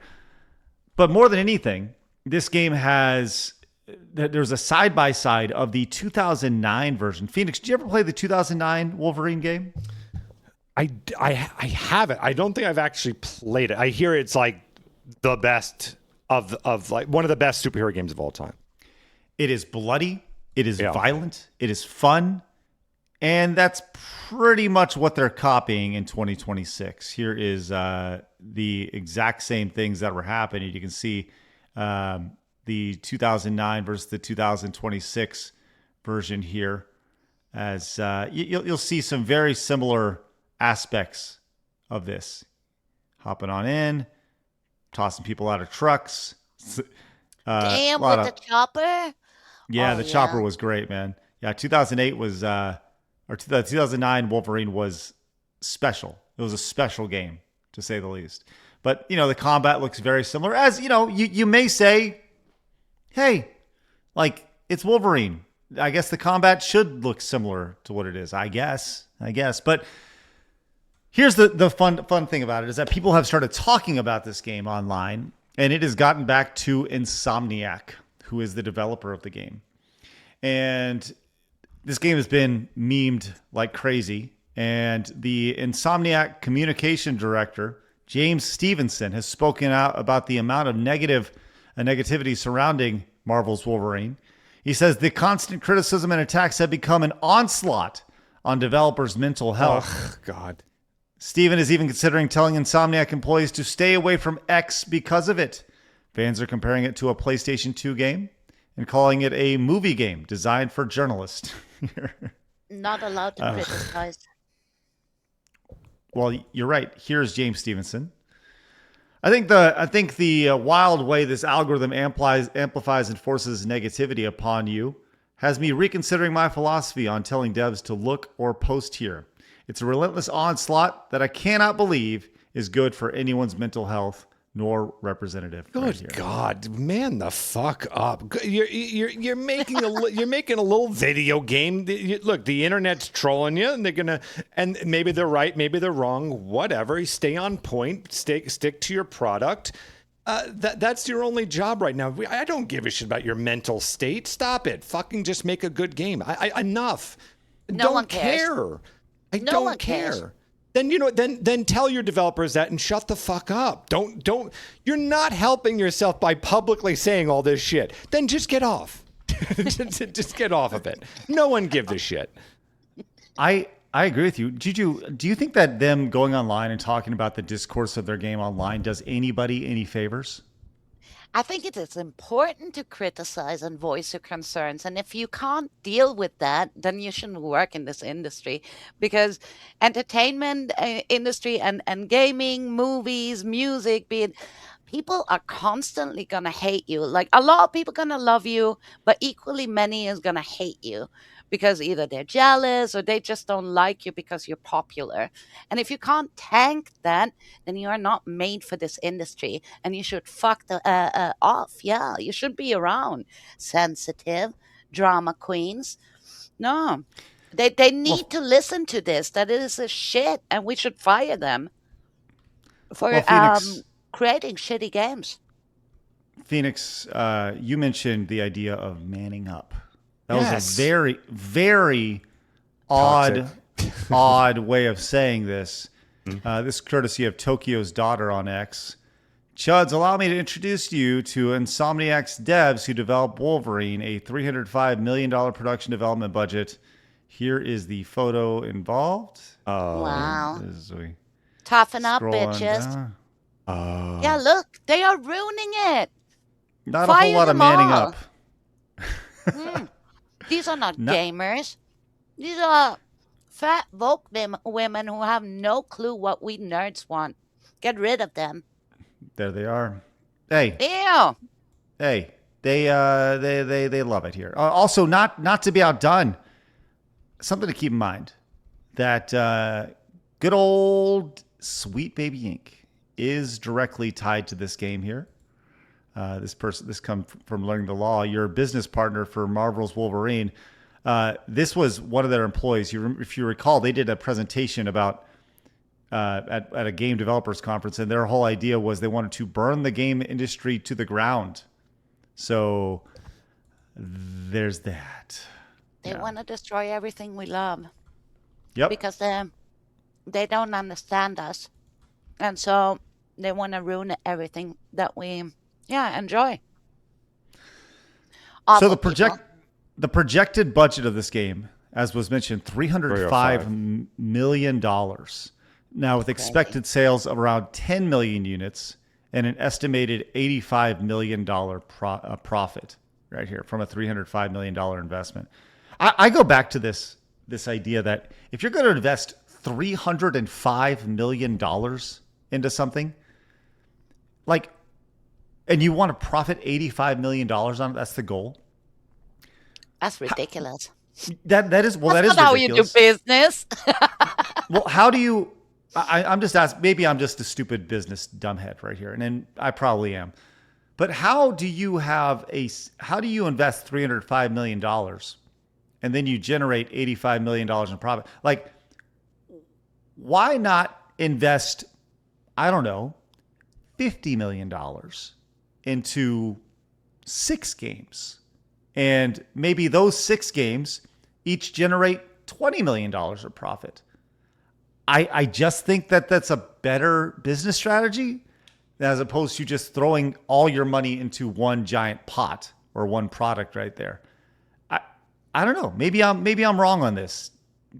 Have we seen this strategy in the video game space before of kind of the micro indie? I said $50 million, obviously not micro, but the having a giant bag of cash and just divvying it out equally across a bunch of different developers to allow them to create whatever they want to make.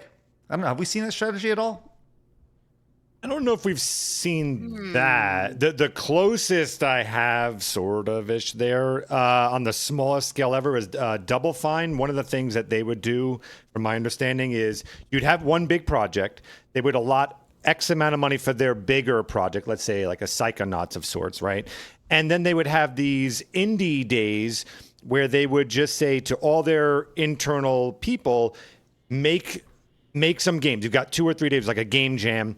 Go out and make something. And then whatever wins or whatever they were like gravitating towards, they would put some money to say, okay, now go and make these little things because those little things could turn out to be a huge success. And then that funds the bigger projects. But I don't know if I can think of a situation where a big studio said, we're going to not do a big thing. We're going to make 6 smaller things. That I don't know if we have any examples of that. It seems like such a win-win for everybody, you know? But maybe I'm just a big stupid dummy on the internet. I would prefer that, but I don't know. Like, go the other direction. Like, imagine if Disney is no longer going to be putting out a big Avengers movie. Instead, they're going to put out 6 kind of smaller indie, still mainstream, but indie things. I don't know. Like, doesn't that take away from the allure of a Disney? Like, you're kind of going like, what the hell is it? This seems very low budget. I don't know. I'm with you. I would prefer that. I would think it's great just to make 6 small things. And then boom, if any one of those succeeds, now you can make your big dream project and you've got the capital to do it. Work your way up. You're working your way up, and you've also, just got a new IP out of something that was tiny, and there's less of a gamble there. But I could see it both ways. What's interesting here is now we have GameSpot literally running defense for this game. Why? Marvel's Wolverine is another victim of the internet's endless gaming negativity. Shut the fuck up. They get it. I don't even know what that fucking means. Yeah, hey, you put a piece of art out and some people don't like it. Okay. What is the victim? Shut up. Who gives a shit? I guarantee you if the game is great, and I'm not saying it's not going to be, I don't know. If the game is great, it'll find its audience. And the same with like High Guard. Listen, it did, for all the shitting, there was 1 point some odd million people who went and played it. And if that game was great, I'm sure like a Blabs would have continued playing it. But it was a bag of dicks, so she stopped playing it. Just make a good game. Shut up. So easy, but they don't understand. Here's Even the monkey has figured it out.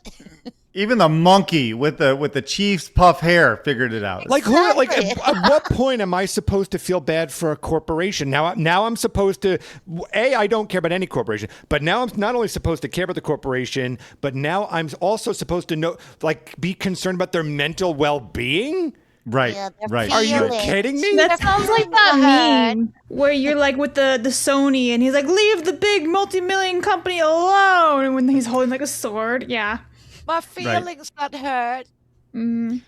Well, this guy does nail it here at the top. This is the top response to this. Robert Kraft says, wow, GameStop, spare me the Wolverine as a victim framing. Insomniac is a business selling a product. GameStop is a business covering that product. All the customers are the people expected to hand over the money.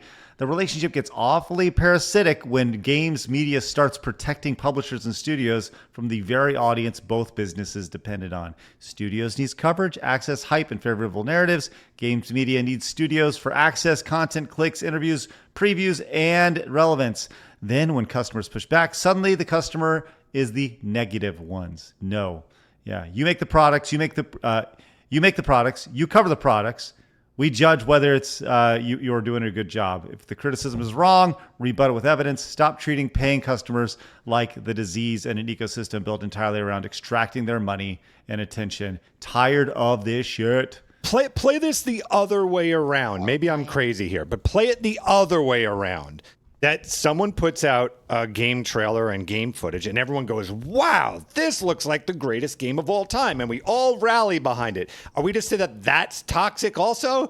That we're not supposed, like, I don't understand the logic here. If Wolverine was looking great to the audience, then the audience most likely would say, boy, I want that game. It's also a physical game from Sony, so there's more reason even to champion that as well. So I don't Craig, I don't understand the logic at all here. I think I know. I think I know how it all started, guys. It's because we stopped bullying these kids in high school and always said, like, oh, you're so talented. Everyone is going to love you. And they grew up with this retard mentality that no one is allowed to criticize them or utter any concern. So they live in this fantasy world. And as soon as you say something negative, they go like, oh my God, my feelings. I wish we would have just kept bullying them. Well, the guy who wrote this definitely needs to be bullied. And I'm with you. Like, dude, is this your first day on the internet? Like, congratulations. They got too soft. You make something, you put a piece of art out there. You're not entitled to just praise. You put something into the audience. You didn't need to do that. You chose to do that. Well, guess what? Some people aren't going to like it. Tough fucking shit. Then don't make things. I don't know what to tell you. Deal with it. That's right. Toughen up. All right, I want to move on to this Saber story and more game journos who are just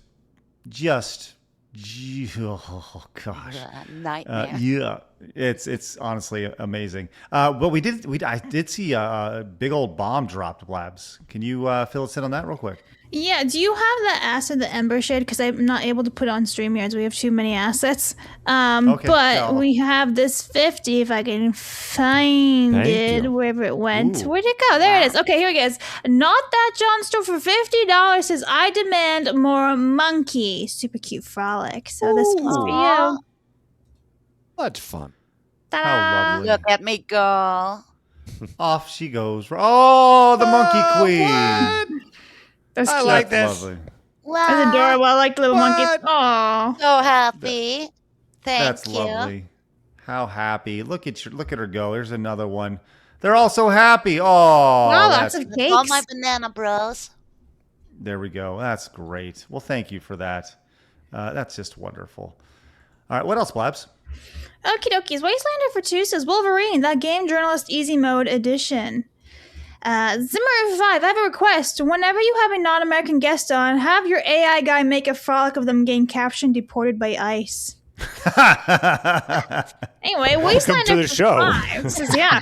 Also, look, huggable, lovable banana monkey. She has the same birthday as our dark chocolate brother from another mother Phoenix. Happy birthday. Same day. Mercenary for 1 says, Sweet Baby Ink involves equals immediate boycott. I do like how he spelled ink as an ink like ink. Anyway, never buying, never touching me to start being the culture. Need to start our own games and keep these people out and gatekeep.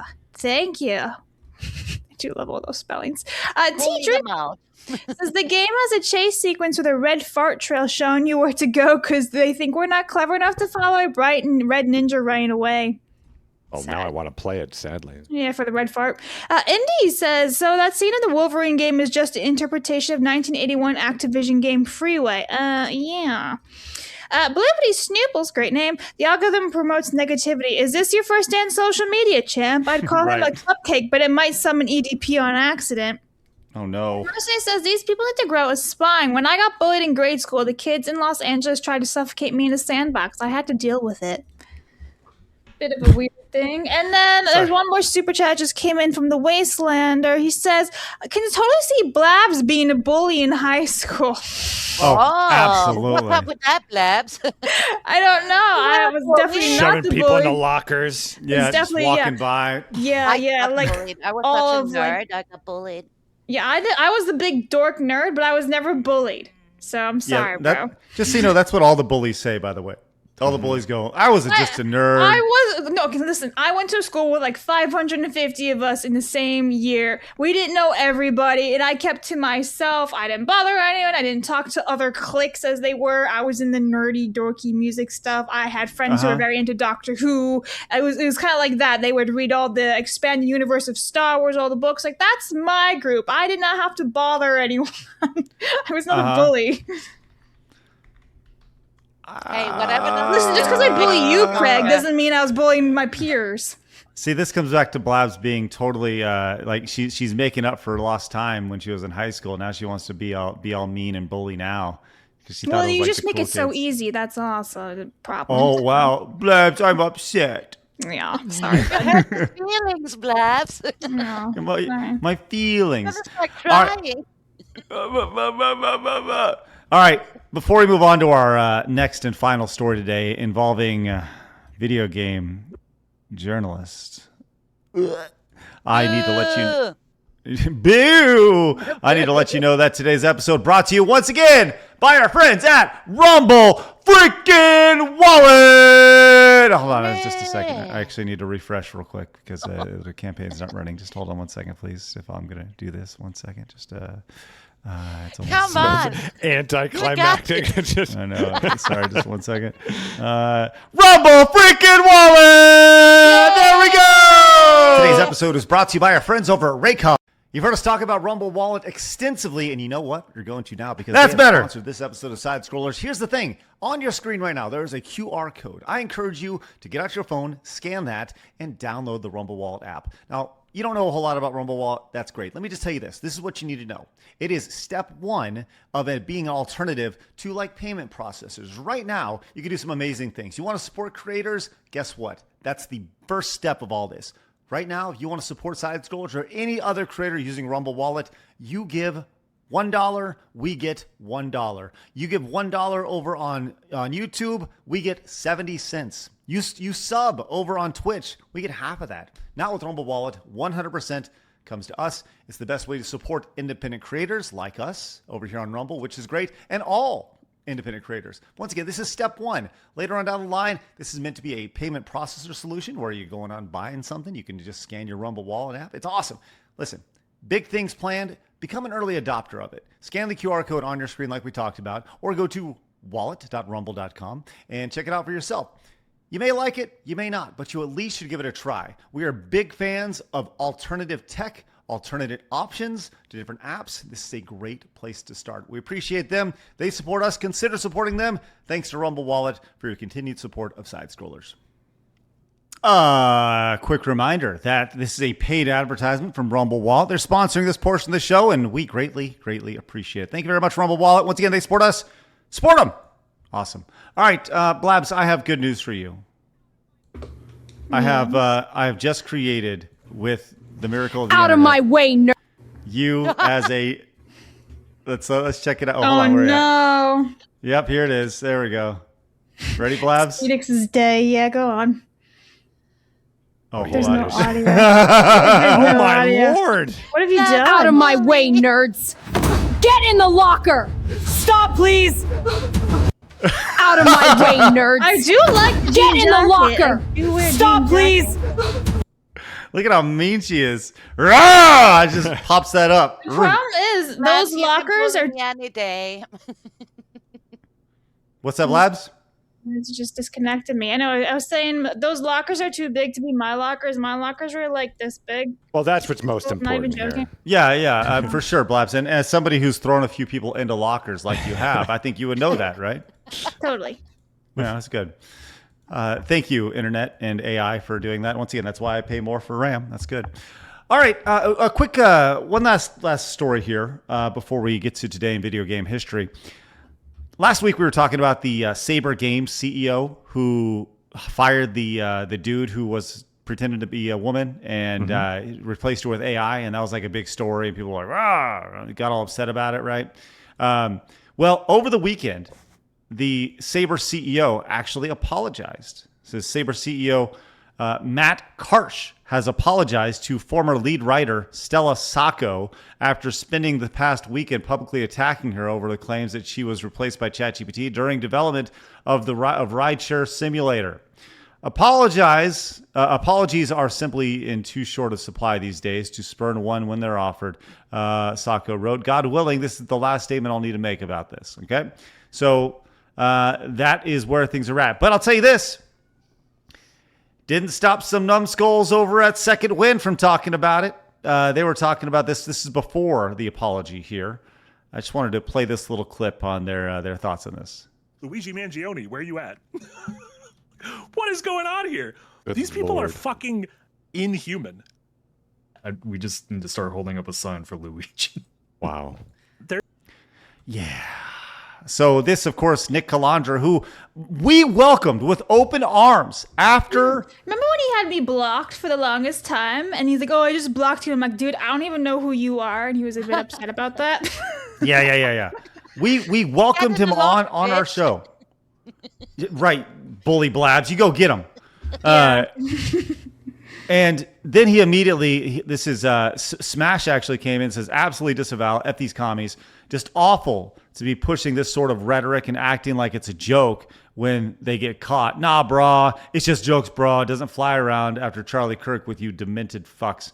Awful. And he talks about Yahtzee, how much you're going to put up with this dude. So Second Wind is a channel that is... I think it's Second Wing? Second Wind. Oh, it's wind. Like a fart. Yes. thing. Okay. Yeah, like they all got fired from Escapist, and then they started their this Second Wind brand as their Second Wind. See, it's smart and fun. That's not like a fart. Yeah. Now, Nick Calandra over on Blue Sky says if he puts out a video saying I wish death on someone, we'll have another lawsuit to deal with, and that's a problem at this point because I'm done with people defaming my name. And by the way, this is also him. You have to be a deeply, deeply stupid person to think a dark satirical joke about holding people in power to account is anything close to, quote, calling for the assassination of someone and declare that publicly as someone's intent. But if that's what you want to go with, have at it. Now, I'd like to remind everybody that Luigi Mangione literally murdered someone in power.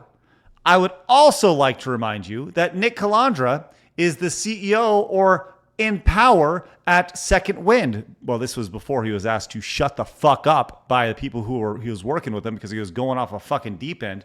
But by that logic, if someone was to say Nick Calandra needs to be, I don't know, what's the proper word? I want to make sure I'm saying this properly so he doesn't get upset. If I was to say that Nick Calandra needs to be hold him to account because he's a person in power, doesn't that sound really fucked up? Because there's some real negative connotations there. I'm just saying, especially when you say Luigi Mangione on that, who murdered somebody.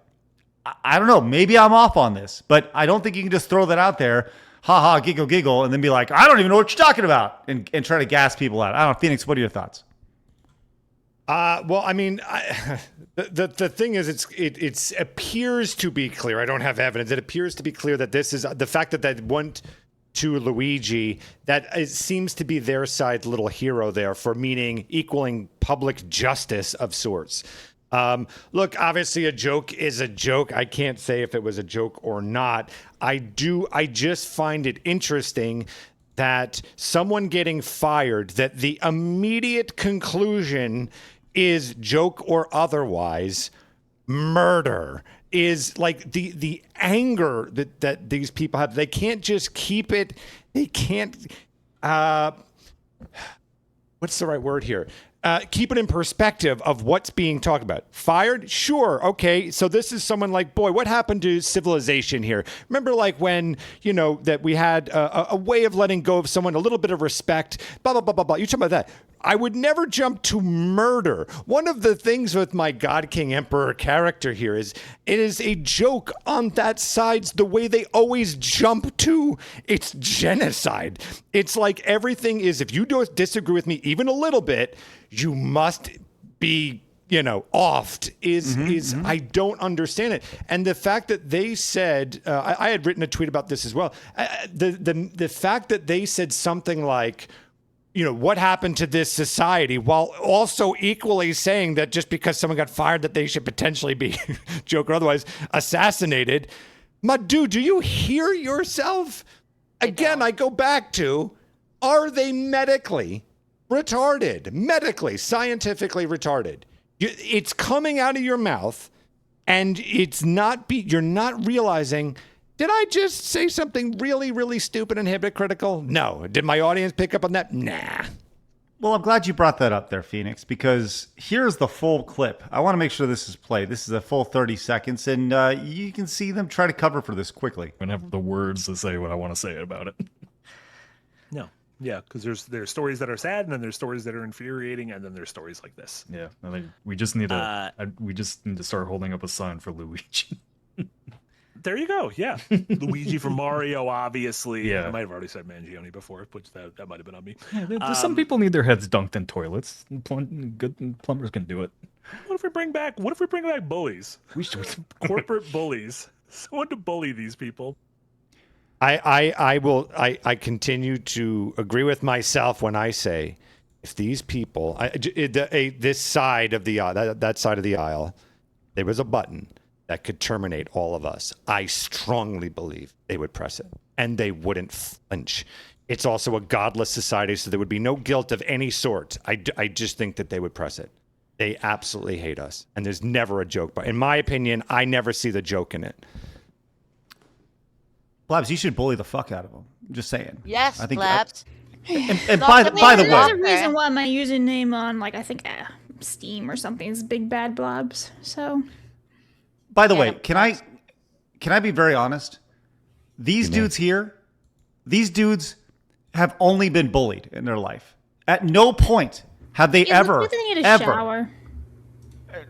Yeah, straight up Asmongold right here. At no point have either of these guys ever been thought of as being, quote, cool or strong enough, probably never even hit a fucking gym, right, to be able to bully somebody, all right?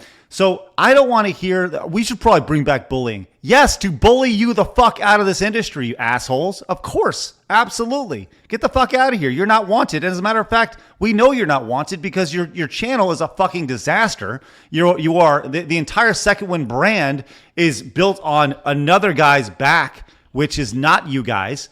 It is honestly depressing that Yahtzee has put up with your shit for so long because he's the only one carrying the channel. You should fucking every day wake up and thank God you know this guy and he's talented enough to pull you along with him as you are just dead fucking weight. He is strong enough to pull you along. I don't know how good of dick you suck because you must suck fucking amazing dick for him to want to pull you along for this many years. Because you are fucking non-talented assholes. That's the reality of it. And the fact that you guys have jobs is fascinating to me. Congratulations. I have more here. Second Wind. Would you like to see their most viewed content on their channel? I just want to make sure that blowing each other. What are they? This is their most popular content on their channel. Stop me when we see something that's not Yahtzee here. Every single video is built around this guy. It's the Yahtzee channel. It sure as fuck is not the Nick Calandra channel. Everything is built around everything but them. People are not subscribed to their channel for them. They're subscribed for this one guy. This one guy who felt nice enough to just keep you along for the ride. Every fucking day they should wake up and thank their fucking stars. All right. You guys got anything? I am just it's just another example that goes on and on. I'm repeating myself forever, but it's just because it bothers me that I cannot figure this out. How anyone in that side, they just, it's nonstop anger, violence, and hypocrisy. I don't even understand it from an audience member's perspective of why you'd even want to watch it. I don't even understand that. It's just always victimhood and anger and violence. It appears to be violence and all this other shit. I don't understand the appeal to any degree. And then when they even do say something, it's usually something hypocritical that makes no sense. I don't know, guys. You guys work in the game. I imagine this is a gaming channel. I don't watch them. So, my God, you should thank your lucky stars that you get the benefit of being an adult and getting to talk about video games. You should not be getting so angry to the point of kidding or otherwise, I guess, whatever. And look, a joke is a joke. I'm not saying that they should go to jail or anything. But, guys, you have a wonderful job. There's no reason to be making jokes about assassination for someone being fired. That's just funny. Calm it down a little. As somebody who loves an edgy joke, right? At least own it. At least own it. Like, don't back away when it gets hot. Endymion came in and says, "Oh look, it's Nick Calandra, the guy I disapproved quite a few times, already attacking Saber CEO and calling for death threats. Isn't this the same guy who only has a job because of Yahtzee Crowshaw's content?" And Marty Silver, the guy who, upon, quote, quitting IGN, they suspiciously erased his presence from their website and articles, reviews, and more. That's weird, isn't it? Why did they do that? And these are the people we have to believe have our backs when it comes to honesty in gaming? No thanks. Games journalism is so broken, man. You can hate Saber's CEO, but wishing death upon someone because you disagree with them? Actual lunacy, but not surprising.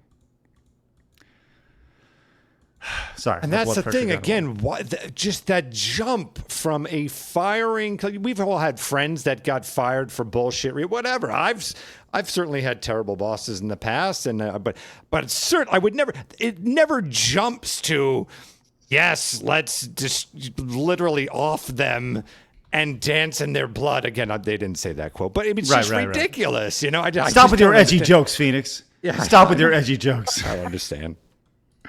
Oh my God! I guess because they're so sensitive and they got so much feelings and they're it all goes emotion. straight up to their brains and I don't know, hot wire something up there that all that anger and frustration and the way they express themselves, it's crazy. They're so mad. Yeah. All right, and as I was a little bit sorry, get a little wound up about that stuff. It's crazy. I'm tired of people like that in the industry. Yes. All right. Let's get to some super chats. But before we do, friends, Blabs, it's your time to shine. Are you ready? Yep. Today in gaming history with Blabs. Yeah, do it. Step on me, mommy.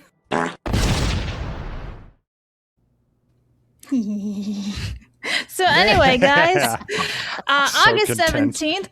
Oh no! I forgot. What happened here? What happened to my Echo the Dolphin? No. My Starflight was released back in 1986. I don't know what happened to that one.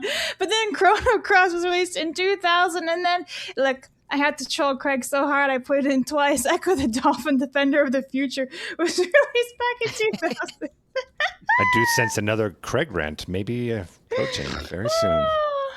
Echo the Dolphin. I do like how I accidentally forgot to update that one.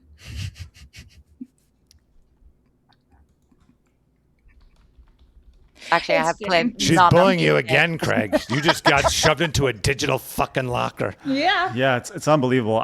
Will you please think of my emotions, Blabs, next time you make it to video game history? No, please? shan't. Oh my. Oh, okay. All right, that's rough. By the way, Blabs, I do have new not footage of you, but you as a bully. Make here. more. Yep, Yes. Here we go. Yeah. I love my Lady Tramp t-shirt tank top. That's wonderful. It's good. I do enjoy that. Yes. Some noticeable games that you missed today, Blabs, here on August 17th include, let's see. Kane and Lynch 2. Echo Dolphin went. Oh, well. Yeah. Kane and Lynch 2 Dog Days, released for the PlayStation 3, Xbox 360, and PC 16 years ago. Good old flip diving. Super Blood Hockey. That was a pretty fun game. That was like an old school NES style blood hockey. That was fun stuff. Yeah, little Blades of Steely. Yeah. Kirby's Dream Buffet. Good old big back Blabs I over haven't there. heard of that. Delicious. I I do like how chat's like, get it? That's an echo, so it's in there twice. Heyo. Well, she tried. That's funny. When you try your best and you don't succeed. She's so proud of herself. Yeah. You know what I love most about this list, Blabs? Yeah. Is that literally none of the games are released today, Uh-huh. according to this. All gone. All gone. Literally none of them are released. Blabs This is a Blabs list. It's mine. We'll put a little Echo the Dolphin wait, on here. You set that up? No, I didn't make it up. Hey. No, hey, I did. Juju, if you don't agree, she's got something coming for you. I'm just like, Yeah, beat your ass. I better watch myself. Oh, boy. Oh, no. Blab, Big Bad let's Bully talk Blabs. about it. Yeah. Yeah, that's literally my username. It's Big Bad Blabs. I get my lunchbox money, okay? Yeah, give it. Oh, boy. All right, Blabs. Yeah. Let's hit some supers real quick All right, before we go, well, and I generate more of you beating people All up. right, well, Phoenix is gonna cover up for a little bit afterwards. Not that John Sturfer 5 says your kids and your Dark Souls. Hi, Team NT on NES Underwater level. Okay, I can get it if you need There you go. that. Okay. From Orm, how you doing there, Orm? After hearing that boat story, I'm starting to think that Phoenix's grandma was on to something. Happy birthday, Juju and Phoenix. You are correct, Orm. Thank you very much. We got Bike Shorts Senpai. We need to go back to bullying these people so they will go off them, and we won't have to deal with them anymore. All right. Well, Blabs is there to aid in that little thing. Oh, Ooh, please stop pushing. Hold on. Damn it. Why are you going slow now? Hold on. Here we go. Come on. Help! Get in the locker, nerds. No, please stop pushing. I said move. Ah, help! I like how they become twins. Like there's triplets of them. Actually, there's Yeah, three yeah. of them. Yeah, there's lots of them. Yeah. From Dunefire, try to get this across on Kick. No messages allowed with gifted, it seems. Happy birthday to the monkey lady and me and bitch boy Phoenix. Sigh. Oh. Thank you, Dune. Thank Appreciate that. Dude, thank you again for the gifted. That's spectacular, man. Power Keg, how you doing there, Power Keg? Blabbering Collector, more like Bully Blabs! Exclamation mark. That's right. Yeah. Be careful, right. Ginger. I'll shove you in a locker. Whoa. Yikes. Dirt is King, as a fellow birthday boy, happy birthday. For the splitting of money, I blame graphics lovers whom want even more pixels. We should follow Gunpei Yokoi's philosophy of lateral thinking with withered tech. Thank you, Dirt. Okay. Almost there. Corona Soul, Blabs did figure skating, question mark? Toe pick. Toe pick. I'm gonna drop a little bomb here. I was in the skated for the NHL once. Wow. You skated for the NHL once? Mm-hmm. See, I don't want to hear about this boys not playing with the girls thing. If Blabs is over here in the NHL, I'm just saying. I wasn't playing with the. I skated for. I wasn't on the fucking hockey team with them. Just saying, there's cool opportunity there, Blabs. You should. I was in ice hockey little leagues, but yeah, wow, impressive, Blabs. Jarl Doom, they always resort to murder. What the actual fuck? Hashtag Fry Luigi. Seriously, fuck these people. Sigh. Anyway, happy birthday, Juju. Love and Phoenix. Thank you, Jarl. Appreciate you. Thank you. We got Hideki. I think Craig just stun-locked Juju. Happy birthday, Juju. Thank you. Saint D12, we love you, Juju. Happy birthday. Tell hubby we say hello. Will do. SepiX, I like Angry Craig. Oh, yeah. Sorry about that. Thanks. The Wastelander, you had one job, Blabs. Rubs forehead. You're welcome. Steam-powered geekery. Starflight was a GOAT game. First big interplanetary exploration game on 2 floppy disks with hundreds of explorable worlds. Oh, pretty awesome. I may have to check that out. And finally, Jake Hudson has rated this stream on Rumble. Thank you, Jake. Hi, Appreciate Raiders. you. Let's go. Hey, thanks so much for coming over to say hi to us. It's great to have you guys in. Make sure you guys hit that follow button wherever you guys are tuning in. All right. Sorry, I'm putting another prompt in because I had another idea. Oh, dear. Also, Delta came in, says my problem with Wolverine is with the guys. That's your idea, isn't it? is that it looks like a game from 2009, like Bionic Commando, which would be fine. But this game had twice the development time and budget and it probably costs more than Devil May Cry 5 did. $305 million. Mm-hmm. So much money. Also, Delta says, honestly, the other issue with them endearing to Luigi Mangione is he killed someone, and then what did it do for health insurance? These same people will go on about how the gaming space is important and it can't collapse, but will joke like this, right? Like, what did it do? Nothing. Oh, look at this. Here you go, Blabs. I have a new video of you. This is exciting to share with you. I love that we can pull this up and do this in a matter of seconds. Ready to get schooled, nerds? That's how you check. Stay down, losers.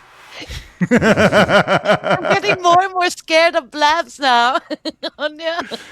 Big bad bully Blabs. There she is. All right, that is a great place to wrap up today. What a fun couple hours we had an opportunity to spend with you guys. If you guys are new, make sure you guys hit that follow button, subscribe button, wherever you guys are tuning in. JuJu, you got anything coming up? I know it's your birthday and all. Well, I did have a big stream yesterday, so nothing particularly planned for the next week, but I will be streaming Wednesday, Thursday, Saturday, and Sunday, always 7 p.m. CEST, that's Central European Summertime. So come and check me out on Twitch and on Kick, or keep an eye out on YouTube. I do upload videos up over there too. Thanks for having me, guys. It's always a blast. Always Thanks, fun. JuJu. We have a great time Monday Madness with the monkey. That's right. I love it. Triple M. I think I'm going to start posting the videos that I make with AI over on X after I'm done with the show. I think that's a fun little thing to do. So we'll start doing that, and the brand account can retweet those for everybody to check out. All right. We'll be back tomorrow at 11 a.m. Central Time when we are joined by Rev on the show. Oh, good! It's gonna be a great show with Rev. Today I have a video going up at 2:00, about 45 minutes from now, where I'm reacting to a story that Rev did about Dustborn, which I don't know if you guys know. I actually have a copy of it right there. There it is. Oh, you do? Oh, yeah. There it is, right Very there. nice. That's right. That was gifted to me. So, yeah, I like that I have those now in frame a little bit better for everybody. So, all right, time to get out of here, guys. Thanks so much for joining us, allowing us to be a part of our life, and you being a part of ours. Have a great rest of your day, and remember that people are gonna try to keep you down. Don't let them. You guys got a goal. Bully back. Have a great rest of your. Yeah. Bully back. Let's go. Bully them up, Blabs. Yeah. See ya. Screw you. Fatality. Yeah. Have a blessed day. Bye. No, Phoenix. I'm not ending it like that. I'm not doing that. You need another one? All right. Yeah. Epstein was a patsy.